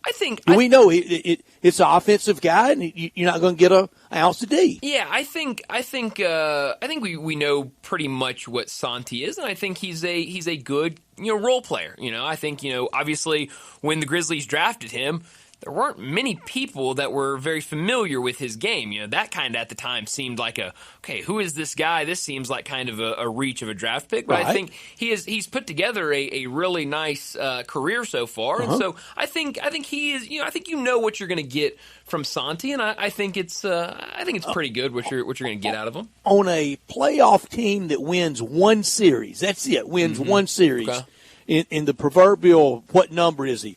What option is Santi Aldama? I think on a one-win playoff team, one series playoff win. I think he's probably a 7th or 8th man. Brian, that's what I was thinking. I'm glad that I agree with you, because I know you know this much better than I do. Where do you think Jalen Wells is? I think Jalen Wells is probably a 6th man, or that kind of last piece of the starting rotation. I was thinking 4 to 6. Mm-hmm. Okay. Yeah. KCP. I think 3, 4. Yeah, I think he's definitely in that starting 5. Yeah, but he's not 1 or 2, but I think he's probably a 3 or so. I know we're throwing a lot of numbers out, but we ain't got too many 1 or 2s yet. No, we haven't. And you weren't expecting Jock Landale. Yeah, he's probably not counting. No. He's probably down on the bench. But I liked what he did last night. I thought he was fun last night.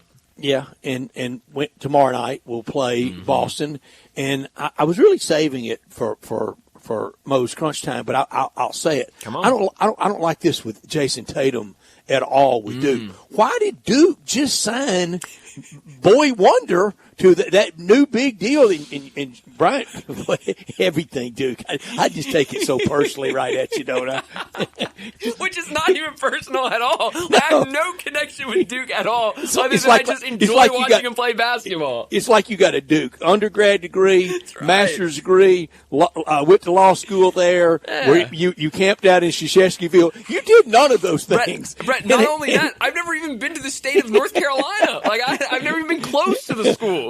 Oh, I've never been to Durham or to Duke or to Shesheville, but I really do. I leave everything with Duke at your lap, don't I? You do. I mean, it's like you're responsible. That's right, and I'll take it. I guess. I mean, I do enjoy watching him play basketball, but that's so pretty much I where was going to say your boy wonder, your guy John Shira. I will just say John Shira, universally beloved by the college basketball commentariat. Why do you sign him to that deal?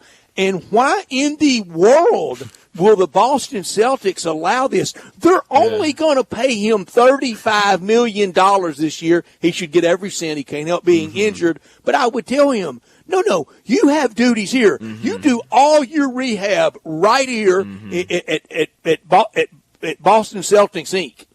So I have not looked much into this because I was a little confused when I saw it earlier today. What is what is the title again? Chief Basketball Officer, a CBO. What does that entail? It also says we'll discuss roster construction. Interesting. With John Shira. Now, is this all a fancy title for Jason Tatum? Got a lot of money, loves the place. Yeah. Part of the brotherhood. Of course. Again, one year. Brett, I don't mean to interrupt you, but I pulled up the Duke's PR for this, PR release for this, and right when you were talking about the brotherhood, I see this sentence. I just want to read this sentence. Okay. The appointment of Tatum as chief basketball officer further reinforces the power of the brotherhood. Just nauseating. I mean, look, if you're Tommy Amaker, if you're Mark Allery, if you're Jay Billis, Johnny, some of those 4-year guys, okay, it was a pit stop along Jason Tatum's basketball life. That's it. Look, we're in mercenary world. Last year, Walter Nolan, pit stop in his mercenary football world at Ole Miss. That's all it was. He played his tail, and Jason Tatum did as well at Duke. But don't, I mean, how many hours do you think he was on campus? Not a ton. In a classroom. Certainly not a ton. And then Johnny Manziel did the same thing at Texas A&M. It was a pit stop along Johnny football's way. And I think he has been quoted as saying between online stuff and tutors, he never went to a classroom at College Station. That's great. I mean, I'll just use some Fayetteville class. I mean, he couldn't find Mullins' library with a map. Well, Brett, there's a lot of athletes that I think would be That's in true. The same exact category as that. Don't overdo all this brotherhood gobbledygook, and I got to be really careful. Okay, so maybe Jason Tatum just loves it, and we know, and he's earned it. I'm glad he's got it. Fabulously wealthy, big title. You be the payment guy. Yeah, I mean, I think that's what all of this is. I think it's just, hey, Jason Tatum has some downtime this year now that he's injured, and let's just give him a fancy title and have him around the program every once in a while. I'm looking at on the Duke website, they have his capacity as chief basketball officer.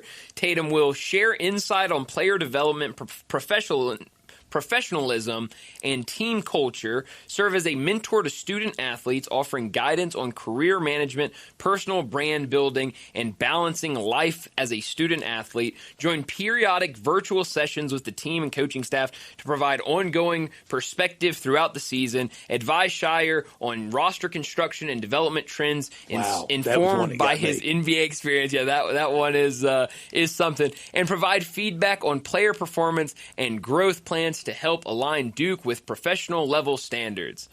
All this tells me, Brett, is it is a glorified title for Jason Tatum of, hey, we just want you to be around. We just want your input. I don't blame them at all for that. No. Why would the Celtics agree to this? Look, Jason, we're going to run your rehabilitation, and we're going to monitor it all. And you need to be here working with our young players. That goes true with that $35 million a year check we're writing you. That's a really good point. And, I think this will be a good question for Keith here in a couple of days on Thursday. But I would think that I think the thing that jumps out to me is the periodic virtual sessions. This sounds to me as like, hey, Jason, we're going to hit you up on the Zoom phone right now? Yeah, like it feels like it's going to be like, hey, Jason, I'm going to text you every now and then. Like, I'm going to give your phone number to the guys. They might call you, text you, that sort of thing. But, like, you do your thing. Whenever you want to come in town, like, you're more than welcome. We got you like a little desk in the corner of the office for you, and like we'll have fun this year. Now, isn't Steph Curry kind of doing this for Davidson? That's right. So this is what it reminds me of is like all of these general manager positions that we're seeing around the country. And yes, Steph has that with Davidson, which really what it is, Brett, and it's bigger for Steph Curry at Davidson than it is for anybody at Duke. It's, hey, we have this recruit that we really want to become a part of this Davidson basketball team. You handle it. Can you give him a call and say, hey, this is Steph Curry. You should play at Davidson. They were awesome for me. It's only been done forever, but to have, of course, Duke had to have this grandiose title and make it part of the brotherhood. I know we're closing in on the dinner hour and fun stuff on TV to watch tonight, and always fun to stop by any of these locations with Jason's Deli. These locations, I promise you, one near you in Park Place over across from MUS on Ridgeway, at Poplar and Highland by the University of Memphis, down in Olive Branch, out in Cordova, bringing more to the table. It's a family thing at Jason's Deli.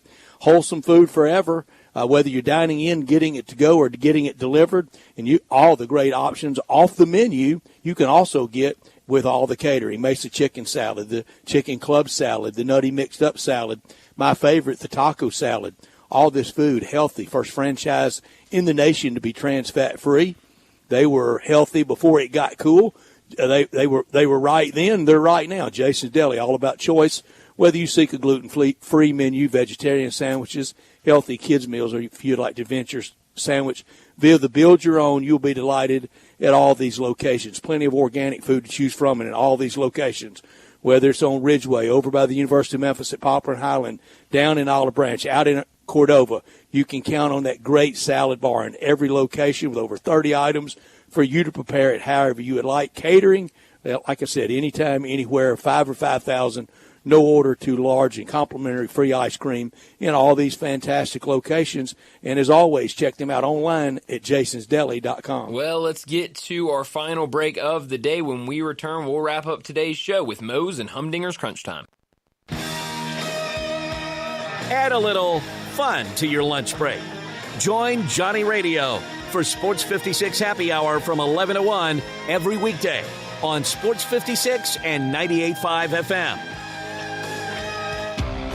Visit Frontier Western Store today for new shirts and boots. Frontier is your top Carhartt store in the Mid-South. There's thousands of in-stock shirts and jeans. They have the classic K87 pocket tee in every color they make, including new ones just released. Available small to 4X. Want new jeans? Frontier has you covered with super tough work denim by Carhartt. And you've got to check out their selection of Ariat jeans for men, women, and children. You'll love how easy it is to find the size and style you need. Have you seen Frontier's remodeled world-famous boot showroom? It continues to expand. New styles by Ariat just arrived, plus plenty of in-stock proven classics too. Whether you need work or dress boots, trust that Frontier's the place to come. See thousands of pairs of Ariat boots and thousands more by Dan Post, Corral, Durango, Rocky, Twisted X, and others. And Frontier's pricing is lower than online and chain stores, so you know just the local shop to visit. Frontier Western Store, 5880 Goodman Road in Olive Branch, and on the web at frontierwesternstore.com. Locally owned and operated since 1967. If you're a homeowner, you know it took years of saving, planning, and hard work to get in the door. Then make that house a home, right? Now, all that effort has built something hugely valuable. Equity. It's the portion of your home you truly own that you can tap into to fund what's next in your life. And Rocket Mortgage is here to help you turn your home's equity into cash. So fund your next dream with Rocket Mortgage. Go to rocketmortgage.com to find out more. Rocket Mortgage, LLC, Equal Housing Lender, licensed in all 50 states. NMLS ConsumerAccess.org, number 3030. To NST, it's never just another case. It's your shot at getting life back on track. Real help, real heart. 35 years and still winning. NST is the way to go. Call 683-7000 or go online at nstlaw.com. I'm Gary York. I'm the service director at Lexus of Memphis. Our service department wants to be more than just a place where you get your oil changed. We do glass repair, windshield replacement, recalibration of your camera and sonar systems, even wheel repair, tire replacement, all the things you would expect from a luxury automotive dealer. Please check out our website. You can schedule your appointment, check out our specials, hours of operation, or if you'd like to do it in person, please reach out to one of our associates at 901-271-5199. Crunch Time is brought to you by Humdinger's Taco Tuesday. Enjoy crunchy slaw, grilled fish, and chicken, and the best taco sauce in town. $2 tacos all day. The best deal in town. Now, back to Sports Time on Sports 56 and 98.5 FM. This hour brought to you by Jaguar Land Rover Bluff City. Here once again are Brett Norsworthy and Bryant Dacus. This is pretty cool, and we're just getting started.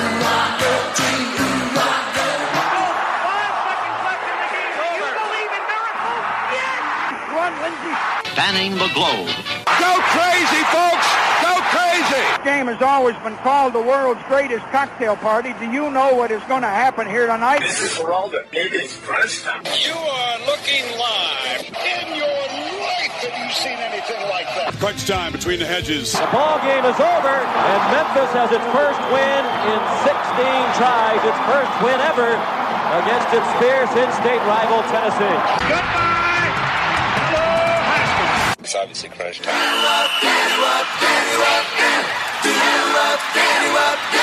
Hammer, nail, 7. This baby is over. Crunch Time is brought to you by Moe's Southwest Grill. Need catering? Moe's Taco Truck is always ready to cater for you. Just give Jenny Nash a call at 901-606-3172. Moe's.com is your go-to for all your taco Crunch Time emergencies. And how about this, Brett? Today is National Taco Day, so head to Moe's tonight. $2 tacos today for everybody, so a great deal over at Moe's for National Taco Big Day. Welcome to Moe's tonight. A massive welcome to Moe's. Get you some of that. That would be good stuff tonight for dinner. Well, Brett, what I learned today is that John Mateer, the quarterback for the Oklahoma Sooners, is pushing to return for the game Saturday against Texas. We talked a little bit about this earlier with Brent Beard, but just 3 weeks ago, less than 3 weeks ago, John Mateer had surgery on his hand, and now, according to Pete Thamel at ESPN, he is pushing to try to play this weekend against Texas. We said it yesterday, I said it yesterday, talking about the Oklahoma game, is that there wasn't a great chance that John Mateer was going to be ready this weekend against Texas, but I guess if he has anything to say about it, he might try to give it a go. Miracle cure. They were talking 6 weeks. It might just be 3. What I learned, I think I said enough about it in the last segment. No brotherhood like the Duke brotherhood. It is something, Brett. Nobody does it like the brotherhood does it. They love telling. They sure do. Brett, what I could have done without is a story that came out earlier this afternoon that Deion Sanders is going to have a procedure on blood clots in his leg. He expects to remain with the team, but it just feels like every single year we get something else with Deion Sanders and his health. It's really troubling to see, and so pray that everything goes well with him. It sounds like he still wants to remain with the team, but with everything going on, he definitely needs to prioritize his health over coaching this Colorado football team. So just really sad to see another health-related issue going on with Deion Sanders. No blessing like the blessing of good health. I could have done without. Why is Jonathan Gannon apologizing to Amari DiMercado, the biggest fool in sports? He's lucky he wasn't cut on the sidelines and sent to his car in his uniform, and they tell him, we'll send you your stuff. Just leave now. That'd be something. I would love to see that. A player get cut and they're not even allowed to go back into the locker room. It's just, hey, we'll figure it all out later. We'll get it to you. We'll get your last check and all your stuff too. We'll get your stuff too. We'll get our stuff back. Actually, you know what? We don't you even can keep want our stuff back from you. That is, but that is one of the bigger joke franchises in the history of sports. The football Cardinals. That is true, and it looks like it is going to be. That just felt like at the end of the season when we're trying to recap how every team did in the NFL, it feels like that play might perfectly showcase exactly what the Cardinals were this season. Where are you beaming? Jays in the Bronx versus the Bombers can sweep the big bad Yankees. First time for Jays to ever face the Yankees in the playoffs, and to get the broom out when you do it. Well, it would be really fun to see that. It's going to be fun with the baseball action. But how about this, Brett? I don't usually beam to preseason basketball. I guess I did yesterday for the Grizzlies. But tonight, we have the first Peacock game for their little preseason run through Bulls and Cavs. So it'll give you a good look of what that NBC coverage will look like once the season starts. Also, last night, this week without any football, not just this week, for the next 7 weeks, this is the last night without college or pro football. Incredible. Yeah, tomorrow night we get some CUSA action, so that will be a lot of fun. But a lot of good stuff to watch tonight. You've got the baseball, you've got some preseason basketball, you've got opening day in hockey, so plenty to keep an eye on. But that's all the time we have. Enjoy the rest of your night. We'll talk to you again tomorrow afternoon.